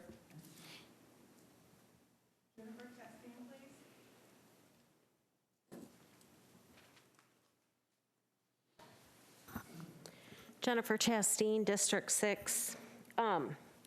First of all, I came to personally thank my commissioner for being responsive. So I'm just going to say that that's refreshing. I'm not accustomed to that for my own district. And when my commissioner was running, he indicated that that was something he wanted to do. He wanted to listen to his residents. He wanted to be responsive. I think it's fair to say we both agreed we wouldn't agree all the time. But I emailed my commissioner on a Sunday morning, and you know what? My commissioner emailed me right back that Sunday morning. And my commissioner took steps to take action for what my concern was. So, thank you. I really came to kind of talk about a potpourri of things. But wrote some notes about a few things that were said earlier today. I'm just going to touch on the topic of maybe. And I'm just going to say, as a parent of grown adults, whenever I told my kids maybe, 95% of the time they knew that meant no. So to hear that maybe we'll save some money later really means no, those rates aren't going down, Commissioner King. We're never going to be out of debt if we keep extending the debt, and although I appreciate the example about mortgages and the low interest rates, ultimately if we constantly refinance our mortgage when the rates drop, and then we pull equity out, and then we refinance again, we'll never own that home. Happy to say I have 23 payments left. There'll be no refinancing in my future. One of the main things I wanted to talk about tonight was blessing boxes. I don't know how many on the commission are familiar with the blessing box that is at the corner of Enterprise Road and Deltona Boulevard. It is located through what is the drive-through of the old bank, AKA Old City Hall. And really, citizens go and they put items in this blessing box of food, non-perishable items for people who need it. I also saw a box of warm clothing there the other day when I was making a deposit. And there's a little latch on the door so that the items don't blow all over the place. And it's accessible to where it doesn't back up traffic. I tried to ask around to some other people and see if there were any other blessing boxes in town. I got no response, so I'm taking that to mean no. My question for the city is, are there any kind of rules in regards to these blessing boxes? Do they have to be placed on church properties? Can they be on other business properties? Do they have to be on business properties at all? Could we maybe have a blessing box here on this side of town, maybe at City Hall? I don't know. You know, the mayor talked at the very beginning of this meeting about thinking about our neighbors and trying to take care of each other. And I thought, wow, that's one of the things I really wanted to come and talk about. So I appreciate that. I just think this is a simple way that everybody usually has some extra canned goods, extra bag of rice. We buy things when they're on BOGO at Publix. Maybe we could look into doing that. I don't know. We apparently have $27 million sitting around somewhere. I'm not suggesting that the city fund the blessing box, but maybe we could have some food drives here at City Hall or something like that. Thanks. Thank you. Charlene Smith, please.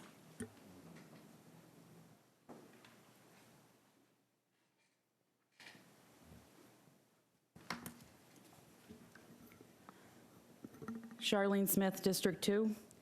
Animal control. If you read my email last week, you're aware of my recent experiences with them. I frankly don't want to discuss it again because I'm disgusted by how the supervisor handled that situation, and it's just another in a long list of how they disregard animal welfare. But let's talk about another case. A dog who by all accounts lives his life outside 24/7, 365 days a year. Numerous complaints have been made for years. Finally, last April, the city had definitions of adequate care and shelter in the ordinance. Per animal control reports, they were there 9 times in 8 months from May to December. May 22nd, adequate shelter, passed. June 24th, dog has proper shelter, passed. July 6th, adequate shelter, passed. July 9th, no violations, passed.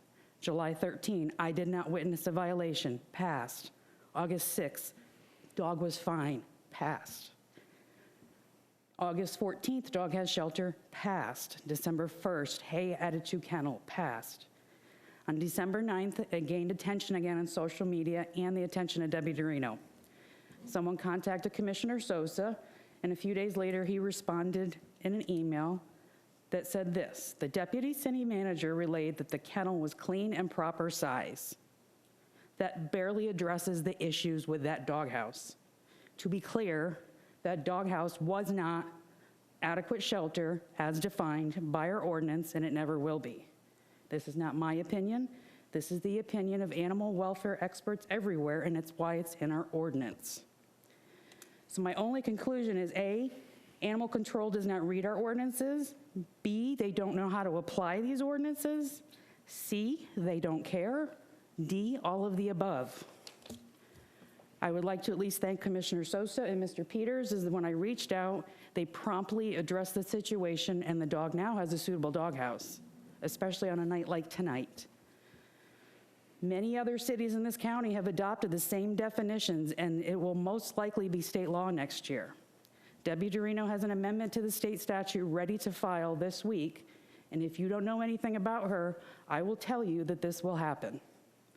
I could go on, but I only have 4 minutes, so I will end with this. Deltona Code Section 14-63 Authority. A, an animal control officer, sheriff, or code enforcement officer is authorized to enforce this chapter and to investigate on public or private property civil infractions relating to animal control or cruelty. Florida State Statute 828.12, Cruelty to Animals, Section 2, AKA Ponce's Law. A person who intentionally commits an act to any animal, or a person who owns or has the custody or control of any animal and fails to act, which results in the cruel death or excessive or repeated infliction of unnecessary pain and suffering, or causes the same to be done, commits aggravated animal cruelty, a felony of the 3rd degree. Not only does animal control not enforce our city code, some may say they actually commit felony animal cruelty by failing to act. And as a commission, you need to stop protecting them, stop making excuses for them, and demand more, because otherwise you are just as complicit to this. Thank you. Bridget Kiesling, please.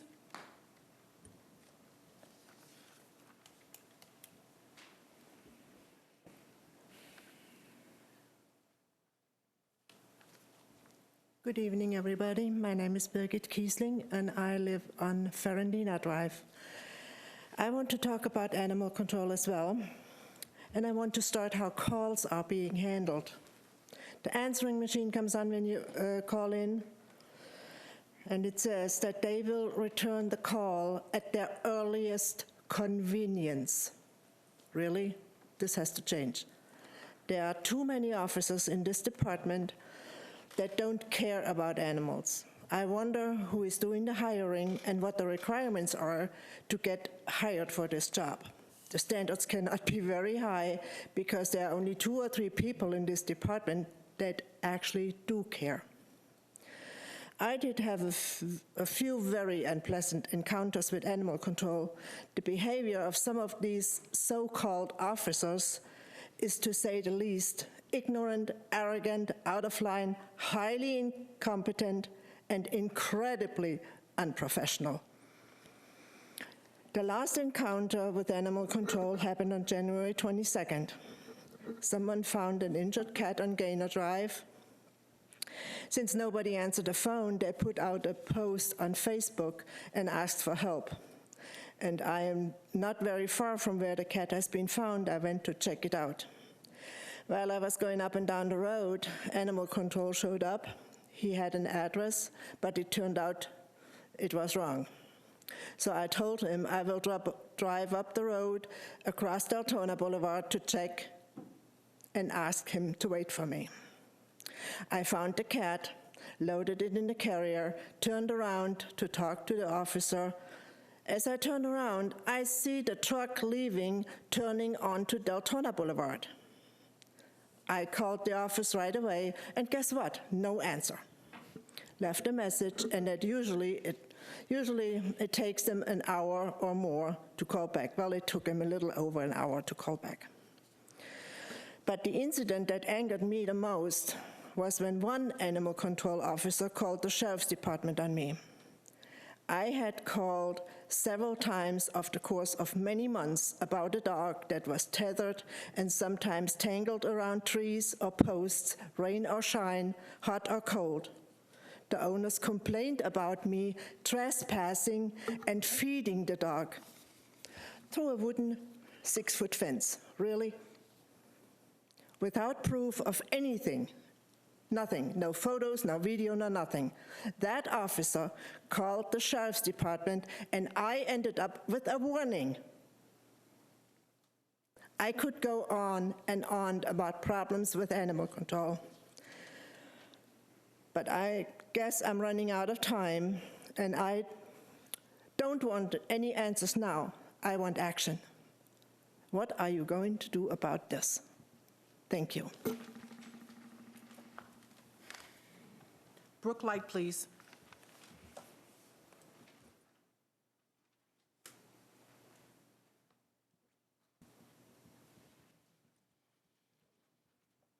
Hi, everybody.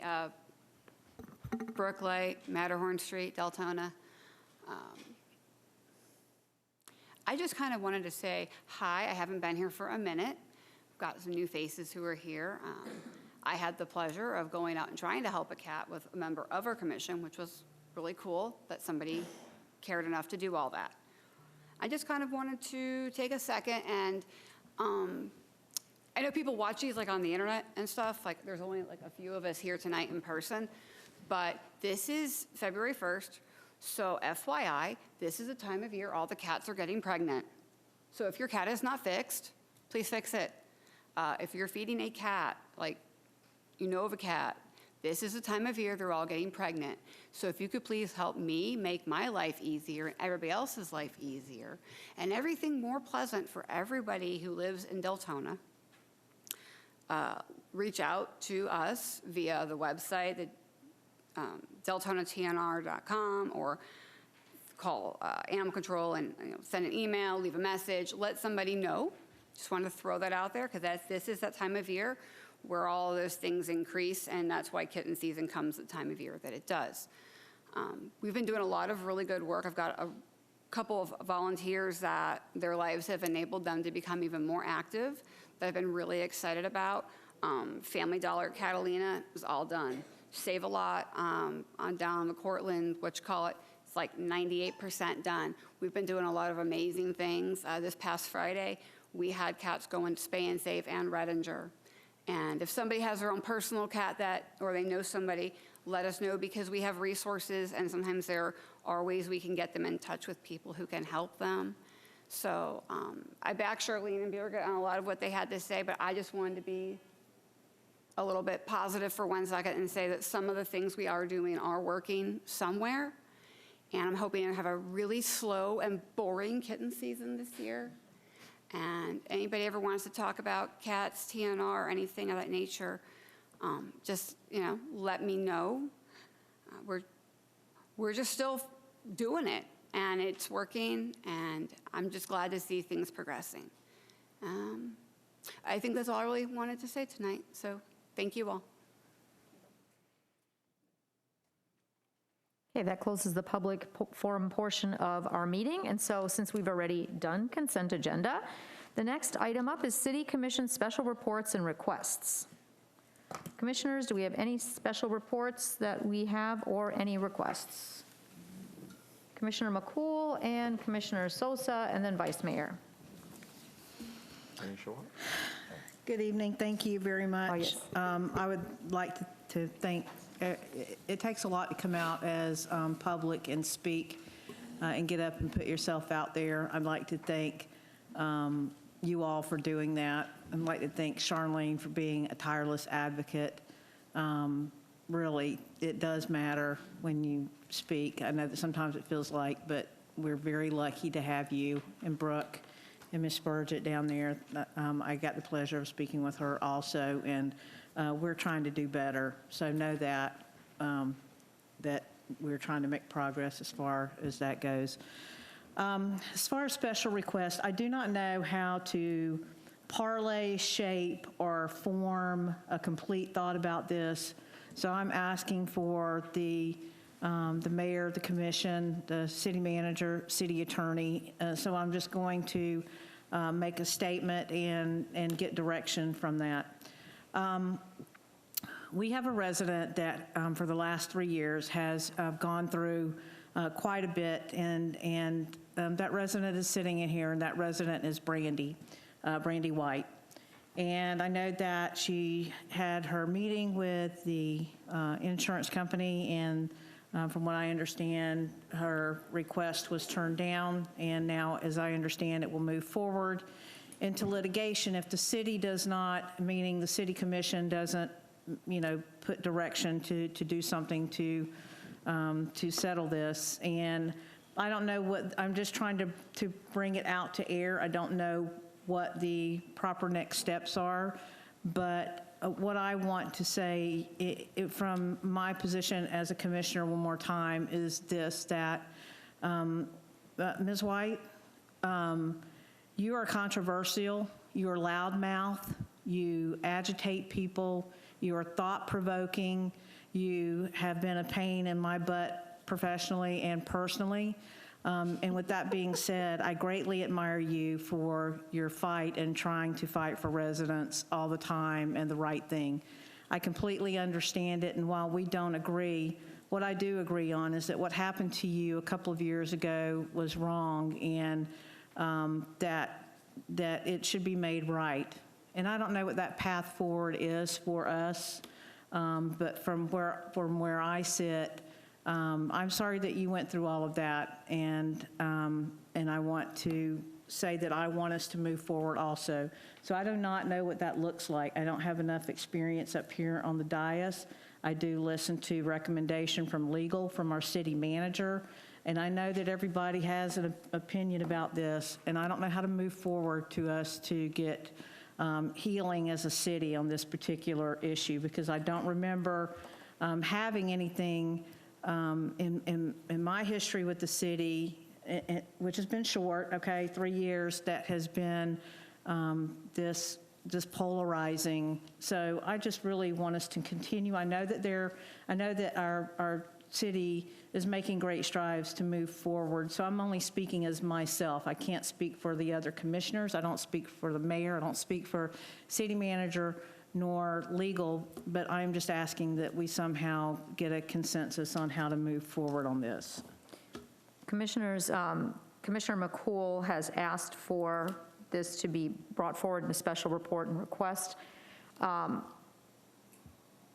do you want to actually have a discussion on this? Do you want to, what is your request for this? My request is to have a discussion on this because it is my belief that if this moves forward to actual litigation with Ms. White, which I'm pretty sure that there is an attorney sitting by waiting to handle this, how we reach a settlement, I don't know what we do. I'm just asking for us to have a discussion on this because it has drug out a long time, and it just continues to be one of those festering wounds that needs to be put to bed as one of the things that we do to move forward as a city. And I believe that the majority of the dais has spoken in support of Mrs. White, and everybody has their own experience with her.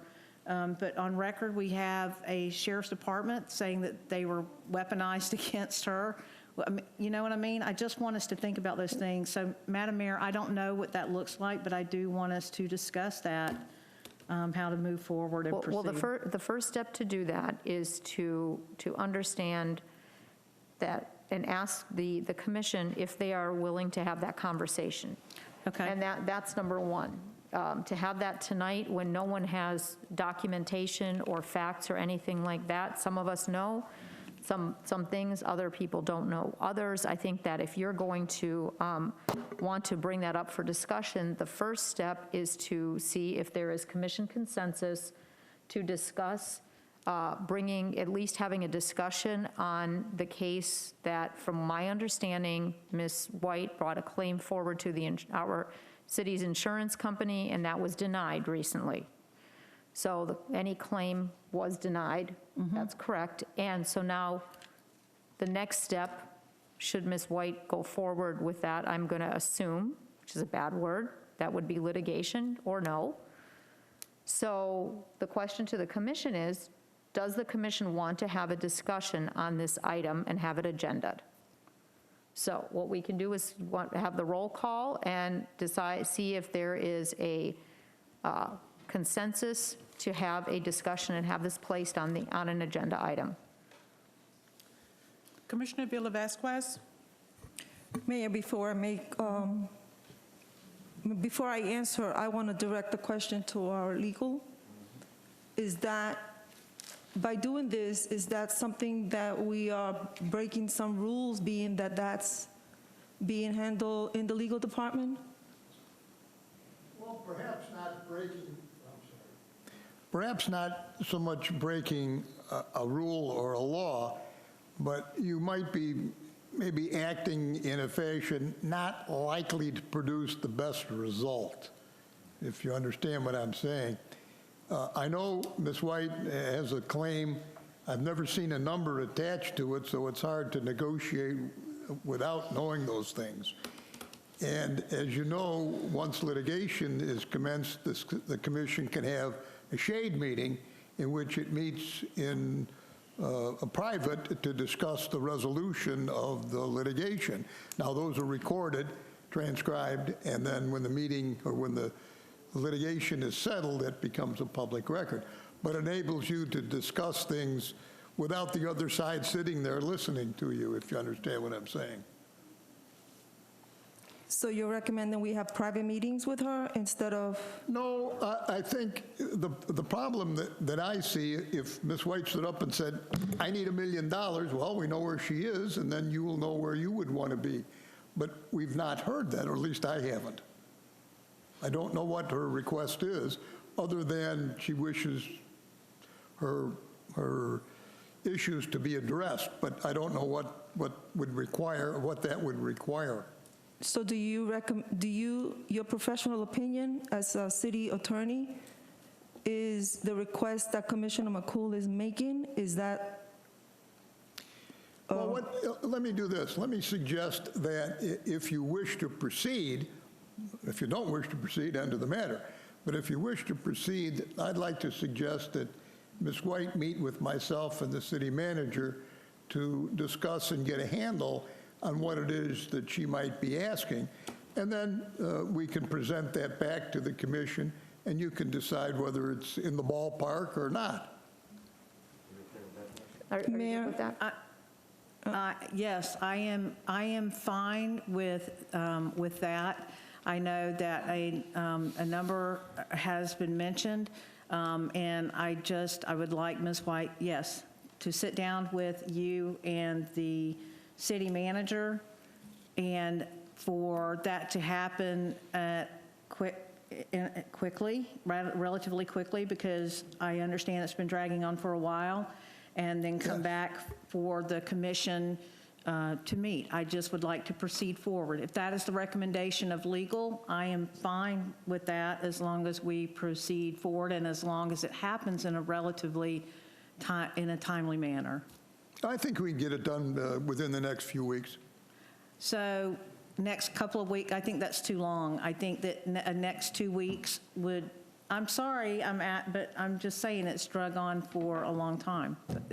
Excuse me, you say it's drug on for a long time. When was the notice of denial brought forth from the insurance company, Mr. Fowler? It was the latter part of January. The hearing was, I think, on the 19th, and I think it was about a week or 10 days later when the... Of this past January? Yes, ma'am. So that was a week or two ago, ma'am. Madam Mayor, I was not trying to say that part had drug on. I'm just saying that the situation's been going on a long time. But just a week or two ago, the letter went out that there was a denial from the insurance company. So up until that point, that's how long that's been going on. That was out of our hands. That was a time frame that was set out of our hands. So if you're saying that we have not held anything No, up. Madam Mayor, I'm sorry. That's not what I'm implying. That's not what I'm trying to say. I'm not trying to say that we've done that. No, that's not what I'm trying to say. I'm trying to just say that the situation has been in the air for a long time. I'm not trying to press for something, unrealistic. I'm really just trying to set realistic expectation. I'm respectful of what legal and what Mr. Peters says. I just, would like for us to keep making progress forward. And Mayor, if I may answer to the question, I would agree to what our city attorney is saying, and after they meet, we can bring it back up to the commissioners for the discussion. That was Commissioner Vasquez.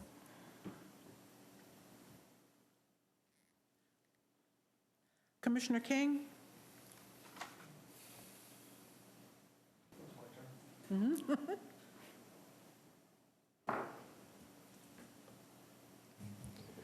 It's gone on too long.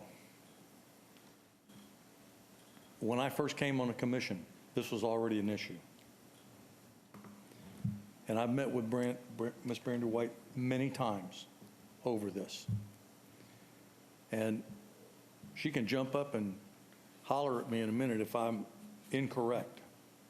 But we have had many conversations about the fact that she would just like for the city commission to agree that what happened to her initiated by this city was wrong. And in addition to that, I think that the city should do everything possible to have the felony charge that's on her record removed. And I believe she'd be real happy if that would happen. But instead, we keep running in circles. We keep looking for somebody else to do something. Nobody wants to take initiative, because if we do, for crying out loud, oh my, we might really look guilty. Let me tell you what we look like right now. After more than 2 years, we look guilty. Now let's face it. I think something should be done. Sir, with all due respect, I believe she's met with you already. On a couple of occasions, she's met with you. And it gets pushed off. It's now to the, we can use whatever terms we want. It ends up now going to the insurance company, and the insurance company has denied a claim. So, hey, it's over. I don't agree with that. The city needs to fess up. It was because of our city manager that we had that the things happened to her that happened. and we need to say, yes, the city manager was wrong for what she did, and we're going to do everything we can do to make it right. And we need to do all of that before litigation happens, before she goes into litigation. So we have an opportunity to talk this thing out and come to an agreement and do the right thing. Quite frankly, I don't think that she wants to sue anybody, because she knows, like everyone sitting out there and everybody sitting up here, that if she sues and wins, she's taking money from the citizens of this city, and I don't believe she wants to do that.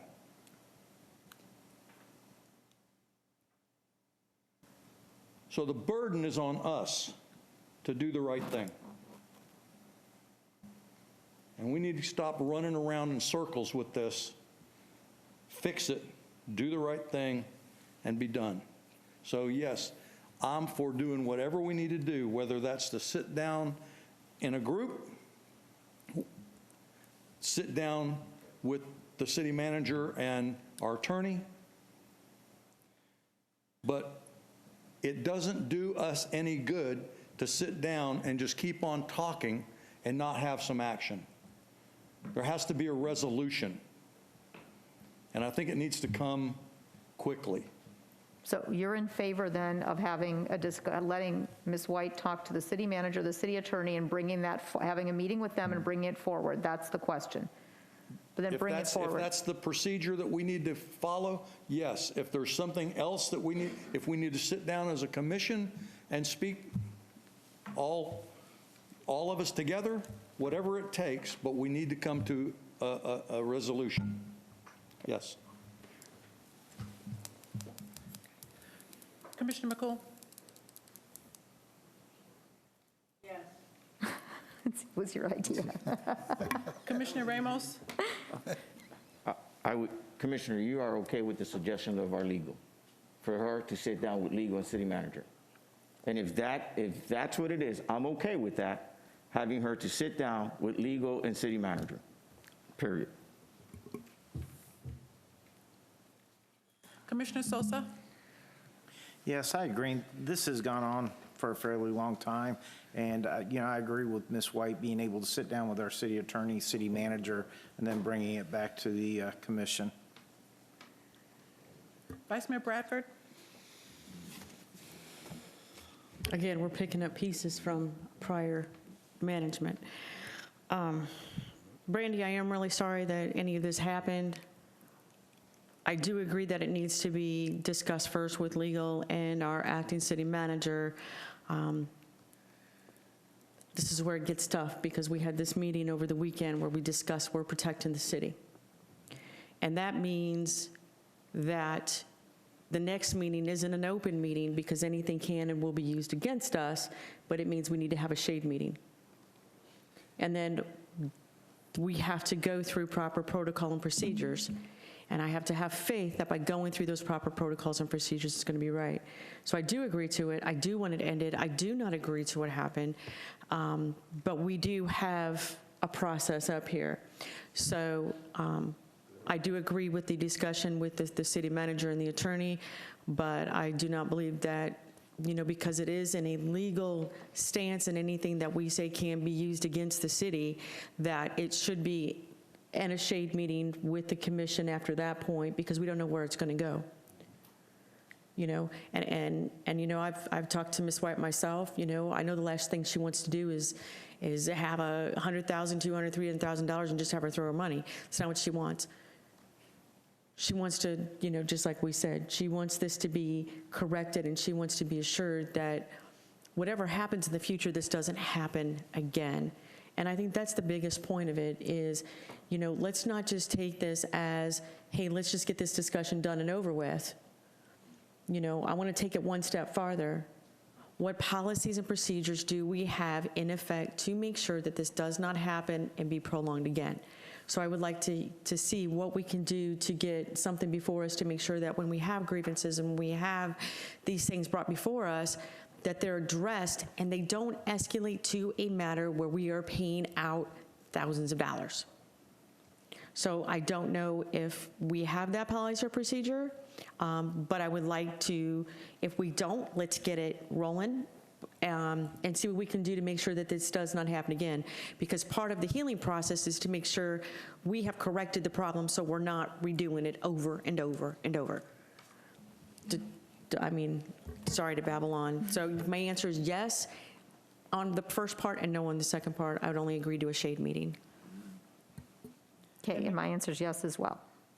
Okay, so city attorney, acting city manager, you have your direction from this commission unanimously.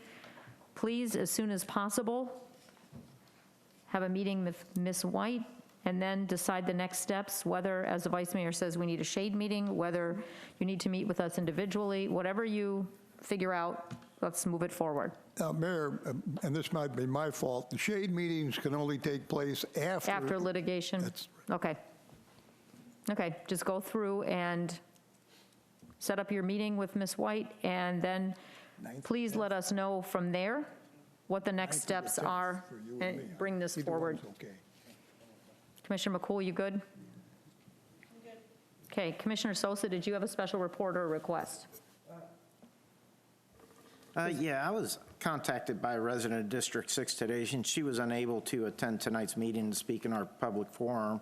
And Ms. Diane has asked me to relay her message for her, and she just wanted to make us aware that April 11th through the 17th is National Public Safety Communications Week, and that she is doing a fundraiser for our local 911 call center employees. And Ms. Diane is looking to purchase our Volusia County 911 operators a make-and-take mason jar set, which is ideal for them to have a quick meal or snack to take with them. And she's looking to raise $4,000 between now and March 8th. And if you're interested in donating to this cause, please email Ms. Diane at distevewax@live.com. All right, thank you, that's it. Okay. Vice Mayor, did you have a special report or request? Yeah, I think it was last year, 2 years ago, we went over our law, our tethering law. So I'm still a little shocked, and I know we have a few new commissioners up here since we went over all of those. I don't think everybody's quite aware of the TNR and the tethering, and, you know, it might be time to have a workshop. I am personally not liking when I hear and I get wonderful messages and horrible pictures of our fur babies and fur animals out there that can't speak for themselves. And it saddens me that we spent a lot of time on putting through that new ordinance. So I'm a little shocked that I even hear that we're having any problems whatsoever. So I don't know what we need to do to, maybe it's a re-education, maybe we've got new animal control, but we have these laws on the books. We have a very strong tethering law, in fact, if I'm not mistaken, that we spent a lot of time on. That was one of the longest meetings we've had, the most packed we've had. So I don't know why we're not enforcing it, so I'd like to see what we can do to get that enforced. I was actually helped with the TNR program. And I'm going to tell you, the cat I ended up adopting has become, I have everybody saying, I want one, I want him, I want him, I want him, which made me go through the realization. And, you know, with them bringing up, hey, you know what, it's mating season right now. Well, let's not call it mating season, let's call it adoption season and make it a positive if we can. Do we or can we have any, well, I know she's going to hate me for this, is there any possible way to have a waiting list? Because I have people all the time who say, oh, I want your cat now, and I'm like, oh no, you're not touching my tiger. So I know there's people who are like, well, you know, how can I get one of the cats that maybe they've taken from the TNR that's not over wild and was maybe one of the abandoned cats? Because I know a lot of times that, like mine was, it was abandoned when somebody probably didn't pay rent, and it was still a nice cat. And then I think if we get them as kittens, they had mentioned before that as kittens, they're easier to be converted over.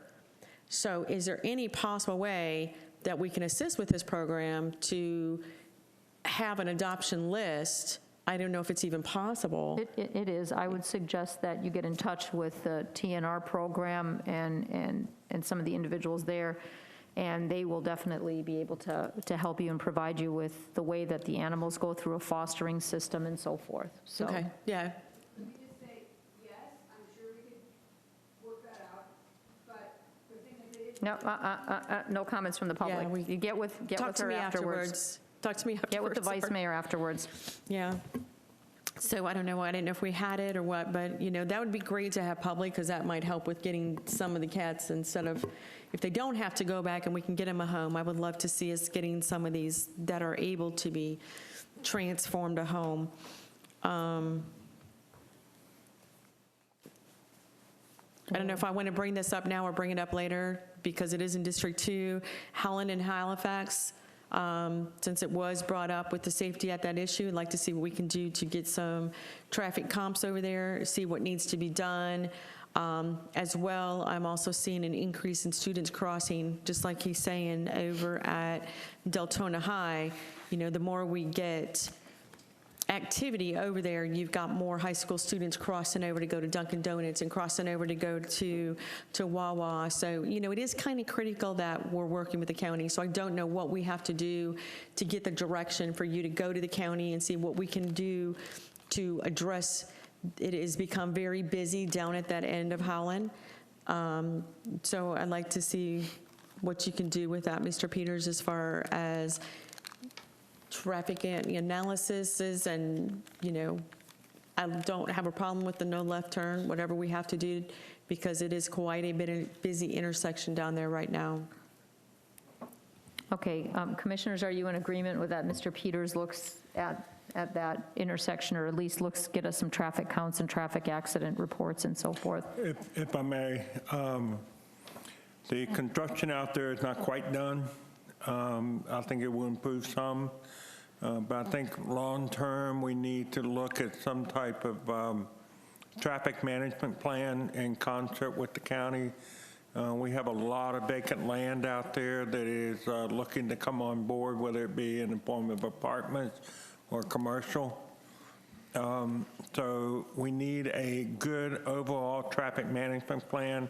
Oftentimes what you look at in situations like this is a concept of reverse frontage roads, where you minimize the number of entrances on the main road by having people drive along the backside.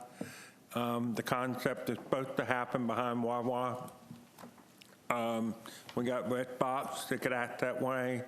So what I'm going to recommend is that Von Paradise and I work with the TPO on a possible study to do a traffic management overlay plan for that area, so that long-term the new development will not adversely impact, and in fact can maybe even positively impact the road situation out there. So that's what we'll be looking at. Thank you. Okay, Commissioner Ramos. Thank you, Madam Mayor. Just to follow up with John Peters, yes, I was thinking about that, just bringing this conversation over to FDOT. Talking about that, we just had our meeting last week, and I just want to give an update. Part of the FDOT tentative 5-year work plan, there's 3 projects that we have in line. One of them is Fort Smith, which is Elkham Boulevard to Providence Boulevard, and that's going to be paved shoulders. That's estimated budget like $1 million and change, and that's projected for 22-23. We also have the Providence Boulevard Perimeter Drive to Alexander Avenue. That's projected for this year, 21-22. And then we also have part of that, the extension of Providence Boulevard to Tivoli Drive to Joyner Drive, and that's expected back in 25-26. Also to bring an update as it relates to embedded lights, I've been hearing some things out there. Yes, the embedded lights are coming. I understand that the state money that we received, that has been bid out already. And the money that we received through the TPO, that's in the process of being bid. And Mr. Peters, you can correct me, I think that would create about $1.5 to $2 million as it relates for the embedded lights. So that's the TPO, as well as the Tourist Development Council. And some might wonder, why are we sitting at that table? The ordinance per the county has the largest city sitting in that council. That council is, it's over on the east side, is over at the Ocean Center, and Daytona Beach is represented, and the city of Deltona is represented. And I just want to say, I want to thank John Peters again for allowing Jerry Mays to be able to give a presentation of our ecological development program that we have going on in the city. I have to tell you, they were amazed. I thought the good opportunity is for them to see what we're doing on the west side, especially when you have all those tourists that are coming and staying over there on the east side, to realize that there are things happening here. And environmentally, we are working on trying to create that. So it was a good turnout. We got good feedback. And look out for a new app coming soon, which will be Discover Deltona, which is going to be highlighting and connecting everything together. Everything else I'll leave for comments. Thank you. Okay, Commissioner Vasquez. Thank you, Mayor. So I had left a flyer in all of your little cubicles here, and it's about the annual cornhole tournament. And I have to apologize that because of unforeseen emergencies with our Parks and Recs director, this was planned to be on today's agenda, but unfortunately it didn't make it. So the reason why I want to bring this up is that the cornhole tournament is held by the Landmark Lodge that's located on Apache Circle in Normandy here in Deltona. And if you remember, they reached out to us, and they allowed me to use their lodge to have my town hall meeting for District 3, in addition to coffee with the sheriffs. And that turned out to be a really big event. They're also the group that gives out, as a matter of fact, I think it was in our last meeting, they gave out the Fireman's Award of the Year. They also give the Deputy of the Year award.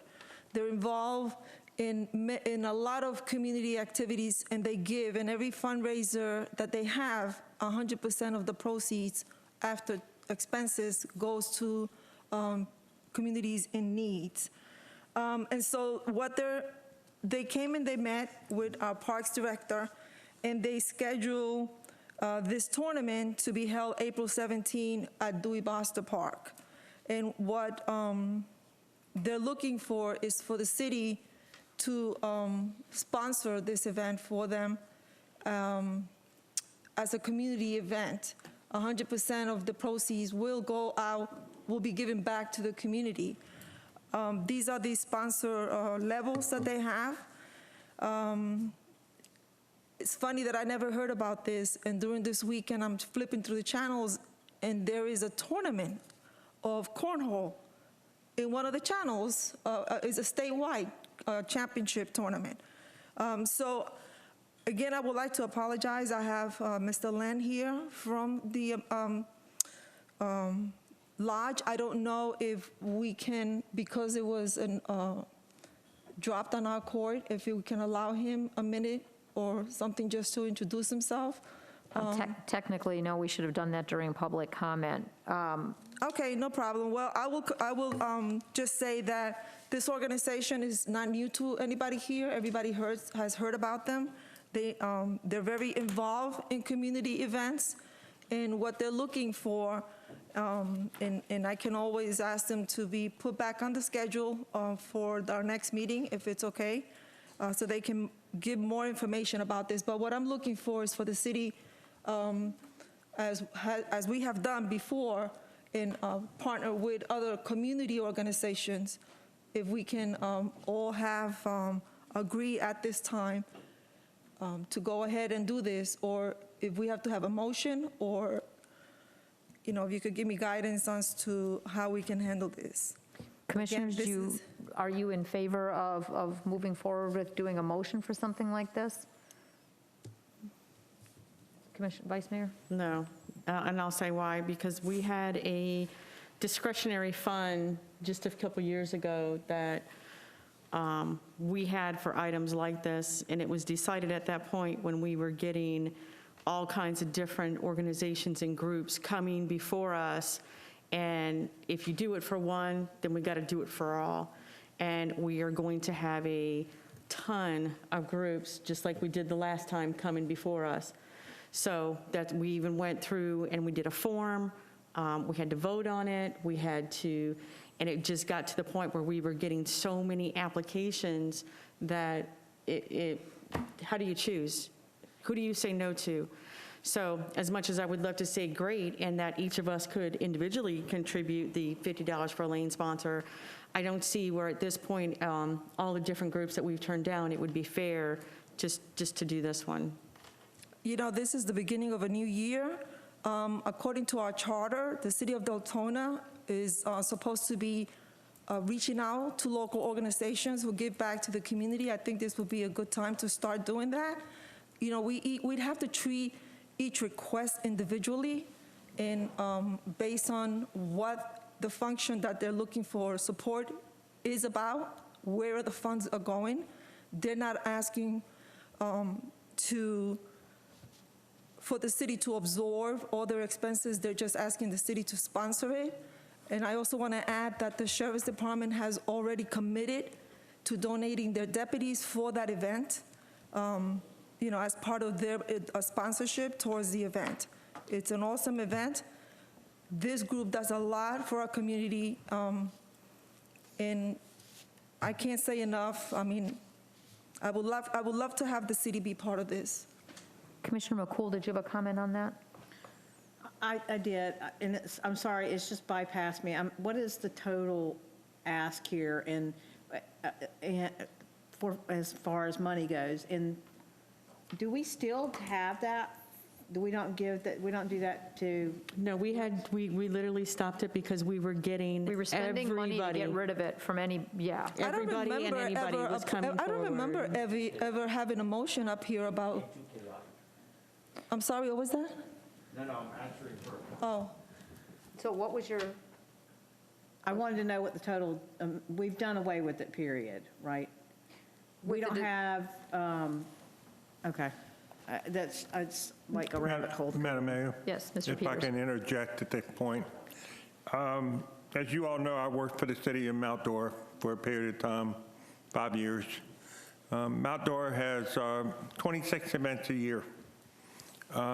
Basically, except for summer, you can almost guarantee there's going to be an event every weekend. What they do over there is they have what they call legacy events. These are the events that they know will occur every year. I think the general rule of thumb they use, it was either 5 years or 7 consecutive years of the event being there, that became a legacy event, and the city would sponsor it. That meaning they would provide the city staff to help out with parking, whatever it needed. The other people would pay according to a fee structure up until they became a legacy. So when you think of Mount Dora, you think of the art festival, that's a legacy. The craft fair in the fall is a legacy. The Christmas tree lighting event is a legacy. The Lobster Seafood Fest is a legacy. So I think they have like 6 or 7 legacy events the city sponsors. If you take that to Deltona, Martin Luther King breakfast would be a legacy. The Hispanic, help me here. Latin Fest. That would be a legacy. We have already probably 3 or 4 legacy events that have been there for a while. And so one of the things that Brian Reckley and I were talking about is coming up with a proposal for you all on setting up the concept of legacy events. You know, and then once a group has established themselves over a period of time, then they will become a legacy event because they've been there. So that's just a cautionary idea that I'm throwing out there. Don't kill the messenger, but that is a concept that we were talking about bringing to you all, so that we don't have this struggle as to who should we sponsor and who shouldn't. We already have certain legacy events, and I think we have some potential for some legacy events. We just need to give them a chance to flourish. Okay, I just want to also add that this event has always been held at Seminole County. And our lodge here in Deltona thought that it would be a pride for them to bring it to Volusia County, and that is why they're asking for the sponsorship. May I ask a question? Is our parks, are they paying for Dewey Buster? They already have reservations, and they have met with Ryan. I can't go into details as to what the meeting was about or what conclusions they came to, agreements, but either way, they're going to have their event. They're just asking the city to please sponsor it and be, part of it. Well, so I guess part of my question is if we work with them to give them the location like we have other groups, that would be kind of a donation. It would be an in-kind donation if you want to consider it. Again, this is what their sponsorship levels are. And, I think this is a good way to start the year. Again, 100% of these proceeds, they're giving it back to the community as donations to other organizations and, people in need. Mr. Peters, any final comments on that? Can you let us know where the discussions were, at what point with Mr. Reckley, with this organization, and see if they've put together anything? Because, I agree in concept, but there, once again, as we sit up here, commissioners, since the first of the year, we're passing policy and procedures that have never, ever been laid out to us, and we have to have that. So can you see what was already discussed and bring that forth? I will find out, and I will send you all emails directly to let you know what the status of it was. And I'm not against supporting events. I'm not at all. I think that the city is big. We have a huge population, but we cannot be throwing things at the wall all the time for this without some sort of a policy and a procedure. Because we've done that, we've treated the city as if it's a town for a long, long time, and we're no longer a town. We are the largest city in Volusia County with 90-some thousand people. And the more you grow, the more requests you're gonna have for every single thing that we do. Therefore, you have to have a fair and equitable policy set forth. So, Mr. Peters, if you can let us know what's been discussed already with Mr. Reckley and where we are with this, I think then we can move forward from there to see exactly, is that okay with you, Commissioner, to find out exactly where they are, what they've discussed? Well, I can tell you that when I last spoke to Ryan, it was left that it would come up to the commissioners for approval. Okay, Mr. Peters, can you still follow through? Unless you want to talk about this tonight and vote it up or down, or do you prefer to have more information? I want more information. More information, yes? More information, if possible. What's the time frame? Is this an all-day event, half-a-day event? I think that information will be vital as well. Is this a full-day event? Okay. All right, as soon as possible, bring something back so these people can find a way to And they're looking move to make it forward. an annual event as well. Okay. Okay, and I just have under special reports and requests, I just have several quick ones. The elected officials roundtable, Mr. Peters and I attended that a couple weeks ago on a Monday. One of the things that was brought up during that is the new tax assessor was there, Mr. Roberts, and he, as you may or may not know, and Mr. Peters, please correct me if I'm wrong, in that presentation, I had asked a question as to all the private tag companies that have offices around Volusia County, and as of January 31st, as of yesterday, they were all now closed. So, is that correct, sir? Yes. That is correct. Yes, because they have, from what I understand, that when the city went with, or the county, I'm sorry, went with Amendment 10, which was passed by the voters statewide, the tax assessor position was always under Volusia County because we were a charter county that had that. And now with Amendment 10, the sheriff is a constitutional officer, as is the tax assessor, newly created. The gentleman was elected. And so now the budget went from the county about $5 million. He has a budget that he's allowed to have about $15 million. And so what the state also has a policy or a statute or whatever they have, that when you have a tax assessor position that's separate now, you cannot have any private entity that's going to charge extra for the same thing that you can get through the government. You can't, so they would, obviously have like a $5 convenience fee on that.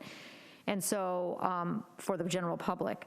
So the convenience fee was not allowed to be charged. So whatever thing that they've got going on, all those private tag offices in Volusia County are now closed.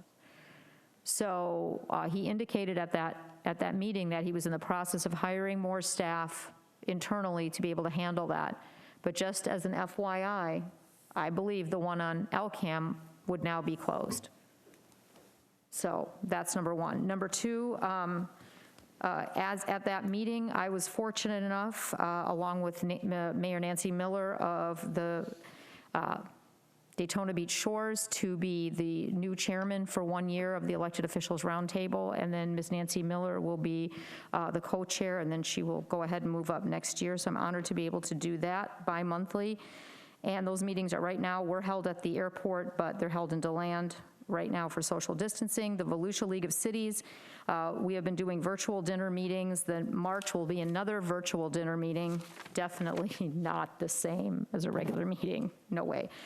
However, we have decided as a board, because of COVID, to move the annual banquet, which would either have to be held at the Brandon Center or our center, to September. Normally that's in May when we have awards for, city staff and so forth. That is being pushed off till September. And then Team Volusia actually had an executive board meeting today, and during this meeting, they announced also normally their annual meeting is in January. Because of COVID, that's been pushed off. And as of now, they're looking at it to have it at our center in the middle of March. And that's what they decided. We decided today to do a hybrid, provided things don't get worse. One of the board members was concerned, then it would go to all virtual. But in saying that, these things, the center at Deltona, for all its controversy in the past, is the premier venue because of the fact that we can social distance. We have a big enough banquet room that we can take on these events that very few other entities in the county can take. All the schools, Embry-Riddle, Daytona State, all those type of venues where events were held in the past are closed right now due to their policy. So they cannot even host an event which is socially distant or not. So basically it's us, the Sanborn Center for a smaller event, or the Brandon Center. So we've been fortunate to have, entity after entity really look at the center at Deltona. And I just want to give a shout out in that vein to Joe Hearn, who everyone has said when he did the last meeting there for Team Volusia, it was one of the first hybrid meetings that they had, and everybody was comfortable and said what a wonderful job that the city of Deltona did, and Joe did. So Joe, if you're listening, thank you very much. That's it for those special reports and requests, and I will bring any of these forward should any of these meetings change or dinners. Yes, ma'am. And then we'll go on now to city attorney comments. City manager. Just got a couple. First of all, I want to thank the staff to help put together the workshop that we had on Saturday. I think it was very well received by everybody. Even got compliments from a council member from the city of DeBary. I appreciate y'all's time. I know taking 3 hours out of your Saturday is a major investment, but I think you all will agree it was time well spent. If you all have been out to the center at night, you will have noticed that there have been no street lights out there. It's extremely dark. We have taken the lead in getting those lights turned back on by dealing directly with Duke Power. I want to thank Phyllis Wallace and Ron Paradise and Jerry Mays for making that happen. I'm not going to go into the details, but it was disconcerting to me when I went over there tonight of Mr. Navis retirement function that there were no lights on that street, even though there are lights.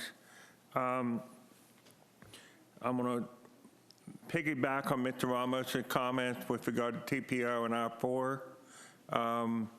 There's a couple projects that I think they're not directly in the city, but they're going to have a huge impact on this city. The first one is, from a TPO standpoint, they're talking about widening Veterans Memorial from Rhode Island to Graves. Then they have a project, it was very confusing to say the least, because it is described as Highland and Graves. To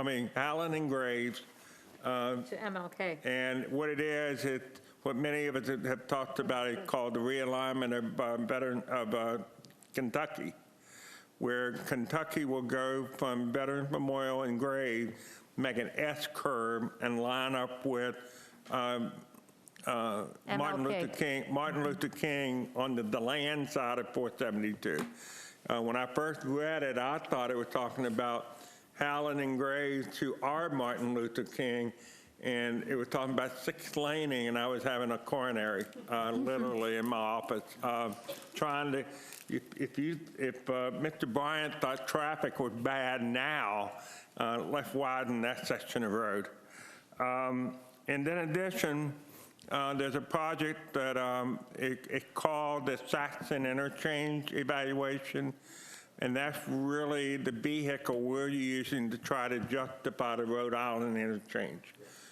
They would not look at Rhode Island by itself, but in looking at Saxon, it would be so expensive to fix Saxon that Rhode Island is an alternative that would be cheaper. And then lastly, the one that really caught my eye is the I-4 Beyond Ultimate is back in the plan. My theory on that is there's an expectation there may be infrastructure money coming out of Washington. Because the I-4 Beyond Ultimate, the original Ultimate project was a design-build project. If you designate design-build, it's considered shovel-ready.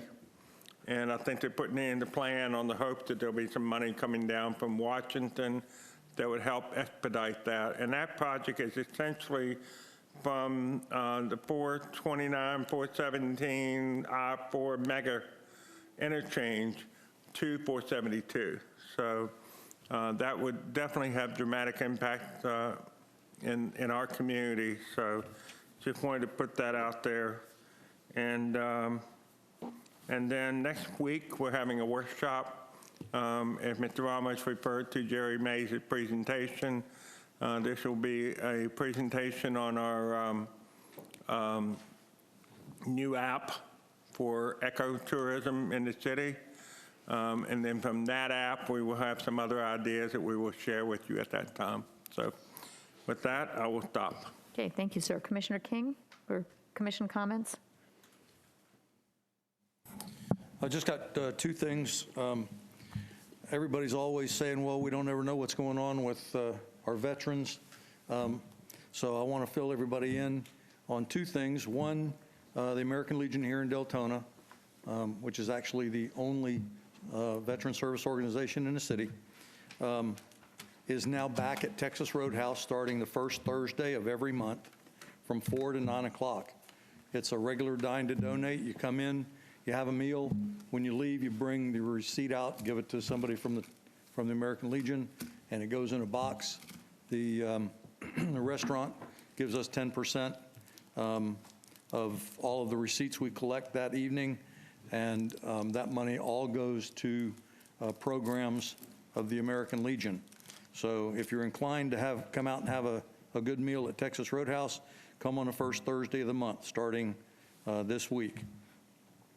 And then one of the programs that the American Legion does every year is the 4 Chaplains Memorial Ceremony.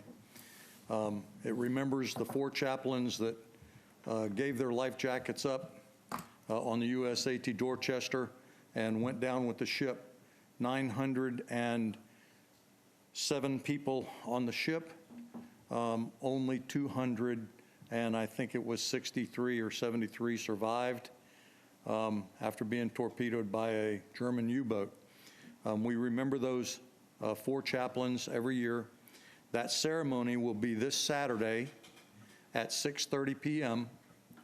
in the Fellowship Hall at Deltona Lakes Baptist Church, 2886 Elkham Boulevard. It's open to the public. We will be social distancing. We will be wearing masks, and we'd love to have you come out and see the presentation, hear the story about those 4 chaplain who gave their lives that others could live. So come out on Saturday, 6:30 p.m., Deltona Lakes Baptist Church Fellowship Hall. Thank you. Thank you, sir. Commissioner McCool? Yeah, just a couple of things here. First of all, I was asked this week when we were going to start Social Services Forum again. So I just wanted to make mention that I'll be bringing that up with the city manager in the next couple of weeks so that we can start that again, because I think that we were getting some steam ahead. We have now space to have that again with social distancing, and I'm looking forward to championing that because we were doing really good with that. Second of all, I just wanted to take a moment to, Mr. Peters, you touched on it tonight when you said you've been here 2.5 months, and I want to thank you for all of your hard work in this 2.5 months moving us forward, because it's been really, really positive. I hear positive feedback, and I see the volume of emails that you get and respond to every day, not to mention the other stuff. And I'm just really thankful that you are building that bridge between, especially between residents and city. You're a part of a piece of that puzzle, and we're really lucky to, to get you, especially in the climate with all the other cities that are looking for city managers right now. So thank you very much. Nicole, I would ask you to hold that thought because you're supposed to do a 3-month evaluation. And that reminds me, the next meeting, I will present 3 different evaluation forms for y'all's consideration with the idea that we will do the 3-month evaluation in March. So be looking for the 3 different forms. Okay, thank you. Next thing is I would really like to thank our residents for reaching out, for emailing, because without you, without your input, we take a stab, and it's very courageous for you to come out, to voice your concerns, to be here week after week, to contact us, to put out your thoughts on social media, to take time to write in, to be tireless advocates for the things out there, taking care of our people and our pets and improving our quality of life. So I would like to thank you for that. The last thing that I have is I would like to issue a public apology to my fellow commissioners and our mayor. I believe that things up here get heated sometimes, and I'm a junior commissioner, and I'm learning a lot about decorum, about restraint of pen and tongue, about what I say. And although I don't ever believe in censoring myself up here, I do believe that there is a right and wrong way to do things, because I am a representative of not only the residents, but the city, and of my own personal beliefs and what, how I believe and what my belief system is. And I really try hard to pass that on up here. When I made a comment at our last meeting, we were coming off of a controversial subject, and try as I may, sometimes I do get a little hot, and I'm really trying to learn about that balance. And when I spoke of, and I like to say this clearly, when I spoke of everyone sitting up here having their own agenda, I didn't mean that in a nefarious way and in a way to attack or undermine what I felt and respect about my fellow commissioners, because I respect each and every one of them for their own thoughts, for the difficulty of what we do up here sometimes, and it was certainly not a reflection on how my respect for them. What I was saying is that we each, at least I, and I know that we each, at any given time are trying to make a decision that's best for our citizens and our city based on the information that we're given and how we interpret that information. And I believe that everyone up here works a lot on interpreting what we get, the information that we get. I run into, there's not a commissioner that I don't run into up here at City Hall at some juncture going into a meeting or coming out. And I gotta say that I respect them. So my comments were in no way reflecting, I was not trying to be disrespectful, but I am learning. This is a new process. I went from resident advocate that could pretty much say what was on my mind to learning how to govern myself in a way that I never caused disrespect to this dais up here, nor disrespect to my personal belief system or my residents. So I just wanted to clear that up. If I offended any of my commissioners or my mayor, please accept my apology for doing that. That was never the intention. I respect all of you immensely. And that's all I have. Thank you, Commissioner. Commissioner Ramos? Thank you, Madam Mayor. Ms. Peters, thank you for jumping. So I have two bullet points I don't have to talk about. Commissioner McCoo, I would, if possible, during this social service summit, let's make sure that the county is involved. Because I'm not sure whether the county has been involved before. Nope. And the county has a lot of resources that I think we can definitely piggyback. And Madam Mayor, my understanding is that the tax collector as well is looking into bringing a full service office here to the city of Deltona. So I think that's in essence also a blessing. Yes. So as it relates to things that are happening, and I like to call it the hub, West Crowell Park. If you haven't noticed, we have an all-inclusive fitness station that is going up. Thank you to Echo Grant. It should probably be done by next month. It's kind of like similar to what we have at Dewey Booster, so excited about that. We also start now next week on the 9th, what we call the Daily Mile. So every Tuesday and Thursday, we meet at the park at West Crowell at 6 o'clock, and we just walk where everybody has a distance. There is no pace, and it's open to everyone, and it's free. So there's a lot of stuff happening there at West Crowell, and look forward to more information as we talk about the hub. And the last thing is, we're still in school. There's a scholarship that the city provides. There's also a deadline for the scholarship. So the deadline for the scholarship for any students to apply that have lived in the city of Deltona, you can be in college right now, but if you lived in the city of Deltona, you can apply. The deadline is February the 12th at 5 p.m. is cut. You could apply at deltonafl.gov. Thank you. Thank you, sir. Commissioner Vasquez? No, thank you. Commissioner Sosa? No comments. Vice Mayor Bradford? What? No. She was right, and I thought she had stuff. I will slam the gavel in just 1 second. Very quickly. Thank you also, commissioners. Thank you to the general public. Thank you, Mr. Peters, and thank you to our legal team. As we start February and another month in 2021, our struggles may seem the same.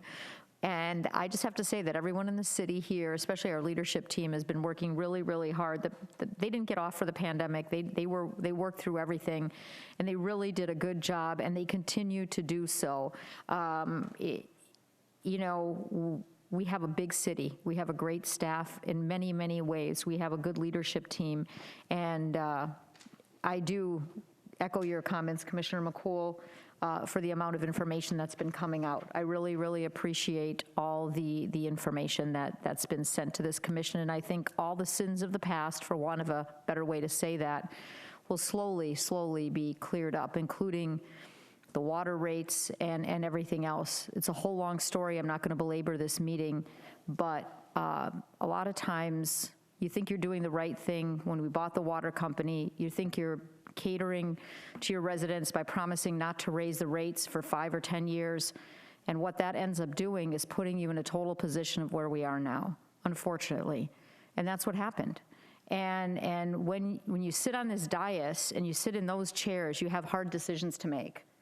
And it's very, very, very easy to say, well, we won't pass any of that on. But what it does is snowball, and then you end up in a situation where we are right now, and where you have mandates from the state that weren't there 20 years ago or 15 years ago that we have to pay for.